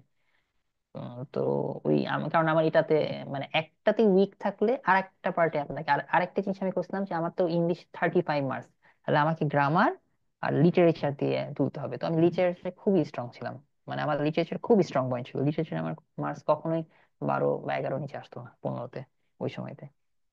তো দুটো মিলে আমি মার্কস তুলে ফেলছিলাম। স্যার আপনি কোন ভার্সিটির ছিলেন? আমি আসমাউল্লাহ বিজ্ঞান ও প্রযুক্তি বিশ্ববিদ্যালয়ের ইলেকট্রিক্যাল এন্ড ইলেকট্রনিক ইঞ্জিনিয়ারিং এর স্টুডেন্ট। তারপরে জাহাঙ্গীরনগর বিশ্ববিদ্যালয় আইটি থেকে মাস্টার্স করেছি। স্যার, আপনি প্র্যাকটিস বলেন। করতেন কি কি কি আপনার সরাসরি কমন পড়তো না কিছু? বুঝি না, একটু জোরে বলেন। বলছি আপনি মানে যেভাবে প্র্যাকটিস করতেন গ্রামার ইংলিশে, হ্যাঁ, তো আপনার কি ওইখান দিয়ে সরাসরি কিছু কমন পড়তো না? ডিফারেন্ট তো অবশ্যই থাকতো, সরাসরি কি না, কিছু কমন সরাসরি কমন পড়তো না, কিন্তু ওই যে সিস্টেমে কমন পড়তো, মানে ওই যে ওই ওই প্যাটার্নটা কমন পড়তো। মানে মানে এ, আপনার যেমন কন্ডিশনাল সেন্টেন্স আছে, হ্যাঁ, কন্ডিশনাল সেন্টেন্স কয় ধরনের? Zero conditional, first conditional, second, third, তাই না? এর বাইরে তো নাই। তো আপনারা পড়ছেন না কন্ডিশনাল সেন্টেন্স? আমাদের সময় তো জি কন্ডিশনাল স্যার। থেকে প্রতিবারই কোশ্চিন আসতো, হয় ফার্স্ট কন্ডিশন বা সেকেন্ড কন্ডিশন বা জিরো। এন্ড আপনি এটা বুঝতেছেন কিনা যে কন্ডিশনাল সেন্টেন্স ধরতে পারতেছেন কিনা? আমাদের সবসময় একটা ফ্রেজ থেকে কোশ্চিন আসতো, একটা ক্লজ থেকে কোশ্চিন আসতো। তো ওই যে কোনটা কোন ফ্রেজ বা কোনটা কোন ক্লজ, বা আমাদের সবসময় পার্টস অফ স্পিচ থেকে কোশ্চিন আসতো, যে কোনটা কোন পার্টস অফ স্পিচ। তো এইগুলো আমি খুব ভালো মতো শিখছিলাম, যে মানে পার্টস অফ স্পিচ যেটাই দিক ধরতে পারতাম। তারপরে হচ্ছে যে কোনটা কোন ক্লজ ধরতে পারতাম, কোনটা কোন ফ্রেজ। তো এটা এইটা ধরতে পারা শিখতে হলে তো গ্রামার শিখতে হবে। এটা আপনি মানে ওইরকম না যে আসলে পরীক্ষায় 36 BCS এ একটা কোশ্চেন আসছে, এটার জন্য এটা নিয়ম হয়ে গেল। এটা তো না। এটা কি আসলে মানে এরকম তো না। মানে বিশেষ করে মাস্টার টাস্টার বইগুলোতে দেখবেন যে এরকম নিয়ম নিয়ম নিয়ম নিয়ম নিয়ম করা আছে। এক একটা বিশেষ একটা কোশ্চেন আসছে, ওইটা নিয়ম হয়ে গেছে। এটা তো নিয়ম না, মানে অরিজিনাল প্যাটার্ন তো এটা না। বুঝছেন? মানে হ্যাঁ, আপনার টপিক ঠিক থাকবে, কিন্তু এক্সাম্পল ম্যাথ কি কোনোদিন কমন আসে? মানে যোগ কিভাবে করতে হয় এটা শিখছেন, কিন্তু কোশ্চেন আসে মনে করেন 5 আর 7 যোগ করা শিখছেন, কিন্তু আপনার আসে হচ্ছে 9 আর 4। তো যোগ যদি ভালো মতো শিখেন তাহলে তো পারবেন, তাই না? জি স্যার। এইটাই। যেমন ওই যে আপনাদের পার্টস অফ স্পিচ আছে না, he is good enough, I don't have enough money. দেখেন, গুড এনাফ, এনাফটা কিন্তু সবার লাস্টে বসছে। আবার আমি বললাম হি হ্যাজ এনাফ মানি, এনাফটা কি হয়েছে? আগে বসছে। দুটার জন্য কি হইলো? চেঞ্জ হয়ে গেল। যেমন I am watering my plant, water is essential for life, I want to drink water. তিন সেন্টেন্স বললাম, তিনটার পার্টস অফ স্পিচ ভিন্ন। বুঝতে পারছেন? মানে এই জিনিসগুলো বুঝতে হবে, যে আমি সেন্টেন্সে কোথায় কোন শব্দ বসাইলে পার্টস অফ স্পিচ কি হয়ে যাচ্ছে, চেঞ্জ হয়ে যাচ্ছে। মানে I am watering my plant, water is essential for life, I want to drink some water, মানে ডিফারেন্ট। মানে মানে কি বলবো, ওই যে এই কথাগুলো মানে আমার অনেকদিন পরে আসতেছে, আমি তো ইংলিশের সাথে নিয়ে কাজ করি না আর কি। তো আপনাদের সাথে কথা বলতে বলতে হঠাৎ করে এই যে এই কথাগুলো আসতেছে। তো এইটা বুঝতে হবে, হ্যাঁ, যে সেন্টেন্সে কোথায় কখন কোন শব্দটা বসাইলে ওইটা কার মতো করে কাজ করে, কোন ক্লজ কোনটা। আপনাদের কি এখন আসে, রিসেন্ট ইয়াতে কি ক্লজ থেকে কোশ্চেন জি আসে স্যার, আসে স্যার। ফ্রেজ স্যার থেকে? গত বিসিএস এ স্যার 5টা দিছে ফ্রেশ ক্লজ থেকে স্যার। 5টা দিয়েছে? স্যার ওইখানে জি স্যার স্যার, 46-এ। স্যার লিটারেচারের 15 মার্ক থেকে স্যার ওরা 10 মার্ক দিছে, আর 5 মার্ক হচ্ছে এই দিকে দিয়ে দিছে স্যার। ওরে বাবা, তাহলে তো 5 মার্কে আমার তো, ও না, 10 মার্ক থেকে লিটারেচার কমাই দিছে, মানে একই হতো। মানে মানে স্যার আমি যদি 15 থেকে স্যার 10 করছে আর কি। আমি আমি ওটাই বুঝি, আমি যদি পরীক্ষা দিতাম তাহলে আমার তো ওখানে লস লেগে যাইতো, 5 মার্ক কমে গেছে। আবার এখানে আমার ঈদ লেগে যাইতো, 5 মার্ক বেড়ে গেছে। তো আলটিমেটলি তাহলে আমি আমি আমারটা চিন্তা করতেছি আর কি, হ্যাঁ। এখন মনে করেন ভোকাব যদি বাড়াই দিত, মানে মনে করেন 8-10 থেকে এখন 12-14 বার করে দিত, তখন আমার লস লেগে যেত। ঠিক আছে, যে মানে লিটারেচার কমাই দিছে, আর ভোকাব দিছে বাড়ায়, তখন কিন্তু আমার লস লেগে যেত, তখন আমি কিন্তু মানে একটা আমার কিন্তু আমাদের সময় মেনটেন করতো, মার্কস মেনটেন করতো, এখন আমি জানি না কি হয়। আমাদের সময় মোটামুটি মানে আহ, বাংলা ব্যাকরণে 15 তো 15, হ্যাঁ। স্যার বিগ 45 আর 46-এ একদমই মার্ক মানে মেনটেন করে নাই স্যার, মানে যেরকম ইচ্ছা ও আচ্ছা, এটা এখন আমি বলতে পারবো না। ওইগুলা করে নাই স্যার। কিন্তু মানে আমাদের যে বিষয়গুলো মানে সময়তে হয়তো বা 1-2 মার্কের ভিন্ন হইতে পারে, যে মনে করেন 15 মার্কের বদলে 14 মার্ক আসছে কম্পিউটারে, আর বিজ্ঞানে 16 মার্ক আসছে, এরকম হইতে পারে, একটা দুইটা এরকম হইতে পারে, কিন্তু ওইরকম মানে একেবারে ইয়াতে যাই নাই আর কি। তো এই আমি আপনাদের বিরক্ত করে ফেলতেছি, 11টা 20 বাজে, আপনারা স্যার প্রবলেম না নেই স্যার, স্যার। আপনার সাথে তো আবার কবে কথা হবে আল্লাহ জানে। হ্যাঁ ইনশাল্লাহ আপনারা সফল হন, ইনশাল্লাহ আপনাদের সাথে অবশ্যই কথা হবে। বাট আপনারা একটু টেকনিক্যালি পড়িয়েন, হ্যাঁ, মানে পড়াগুলাকে একটু গুছায় পড়তে হবে, কারণ বিসিএস এর এটাই সমস্যা, যে পড়ার নাই অন্ত। এখানে কোনো ওইরকম সাজেশন নাই যে 5টা কোশ্চিন পড়বেন 3টা কমন, এরকম নাই। এটা একাডেমিক পড়াতে আছে, হ্যাঁ, এটাই ডিফারেন্স। আর এই লেগে থাকা, এটা যারা লেগে থাকতে পারে তারাই ক্যাডার পায়। এখানে মেধা থেকে লেগে থাকা টেকনিকের ব্যাপার, যারা এটা অ্যাপ্লাই করে তারা প্রত্যেকেই ক্যাডার। তো এই জিনিসগুলা আপনারা একটু মেনটেন করেন। আর বিষয় হচ্ছে যে সব সময় চিন্তা করবেন একটু নিজের স্ট্রেংথ কোনটা আর নিজের উইকনেস কোনটা, এটা কিন্তু আপনি ছাড়া কেউই মানে ঠিক করতে পারবে না। দেখা হলো আমি ভোকাবের কথা বললাম, অনেকের কাছে মনে হইতেছে ভোকাব তো মুখস্থ, এটা আমি সবচেয়ে ভালো পারি, গ্রামার আমি উল্টাই ফেলি, গ্রামার পারি না, তো তার সাথে আমার মিলবে না। আমি ভোকাব এত মুখস্থ করা আমার দ্বারা হবে না, আমি জীবনে পারি নাই। আমার কাছে মনে হয়েছে যে গ্রামারটা কঠিন হইলো, এটার একটা আচ্ছা, আমাদের একটা সমস্যা আছে গ্রামার পড়ার ক্ষেত্রে, এই আমরা মাস্টার বইটাই আসলে আমাদের যত মাস্টার মানে কম্পিটিটিভ এইগুলো এত রুল বানাই রে বাবা, ওরে আল্লাহ। আপনি টোফেলের বইটা পড়েন, আবার টোফেলের বইটা কেন পড়তে চান না বা পড়েন না জানেন, কারণ টোফেল বইটা পুরোটা ইংলিশে লেখা, এই কারণে আবার অনেকেই পড়তে চান না, বুঝছেন। কিন্তু বইটা যদি একটু বুঝে পড়েন, ঠিক আছে, এত নিয়ম টিয়ম কিছু না, খুবই সহজ জিনিস, খুবই মজার জিনিস। মানে যদি আপনি গ্রামার বুঝেন খুব মজা পাবেন। ক্লজ ফ্রেজ মানে এত মজার, জীবনেও ভুল হবে না ক্লজ ফ্রেজ, যদি ঠিক মতো বুঝতে পারে। আপনি মানে চাইলেও ভুল করতে পারবেন, স্যার বুঝছেন। খালিদ স্যার যেভাবে ক্লস প্রেস পড়াইছে স্যার, মানে হুম, পরীক্ষার হলে ভুল হওয়াটা মানে আসলে খুবই দুর্ভাগ্যজনক হবে স্যার, কারণ স্যার এক্স্যাক্টলি। 45-এ স্যার আমরা ওই পাঁচটা দেখলাম, পাঁচটাতে পাঁচটাই কনফার্ম করতে পারছি। মানে খালিদ স্যার খুব সুন্দর করে বুঝাইছে একজাক্টলি, মানে প্রত্যেকের জন্য আলাদা আলাদা রুল বলছে এরকম না, মানে স্যার হচ্ছে জিনিসটা ধরাইয়া দিছে মিনিংটা, ওইটাতে ফেললে একদম সবগুলোই স্যার অটোমেটিক হয়ে যায় স্যার। এটাই বলছি, আমিও এইভাবেই শিখেছি, ঠিক আছে, যে এত রুলস এর কোনো আসলে কিন্তু অরিজিনাল নিয়ম এটাই। আমি জানি না স্যার কিভাবে, মানে স্যার ওইভাবে শিখেছেন, আমি বুঝতে পারছি, কারণ ওইটা না হইলে তো রুলস হয়ে যেত অনেক। হ্যাঁ মানে ওই আপনি যদি ইয়া করতে পারেন, ধরে ফেলতে পারেন, হ্যাঁ, আর কিছু লাগে না। এটাই দরকার, এইটা এই এই ধরে ফেলাটাই হচ্ছে সবচেয়ে বড় ব্যাপার। মানে আপনার ভুল হবেই না, কারণ আপনি তো রুলস ওয়াইজ না, আপনি তো মানে সেন্টেন্স দেখে আপনি ইয়া করতেছেন, এই দরকার। এইভাবে পড়লেই হবে আমার মনে হয়, আপনাদের একটা ভালো সম্ভাবনা আছে। জাস্ট একটু মেনটেন করেন, বুঝছেন, মানে মন টন খারাপ কইরেন না, আর ফ্রাস্ট্রেটেড হইেন না। লাস্ট মোমেন্ট পর্যন্ত চেষ্টা করবেন, পরীক্ষা দেওয়ার 1 মিনিট আগ পর্যন্ত চেষ্টা করে যাবেন যে মানে পরীক্ষা শেষ হওয়ার, ঠিক আছে, যে যতখানি পারি, এরপরে বাকিটুকু বুড়া জানি। কিন্তু সবাই আমরা হাল ছেড়ে দিই, হ্যাঁ, মাঝপথে হাল ছেড়ে দিই, এইটা কইরেন না। এইটা না করলে ভালো কিছু হবে ইনশাল্লাহ।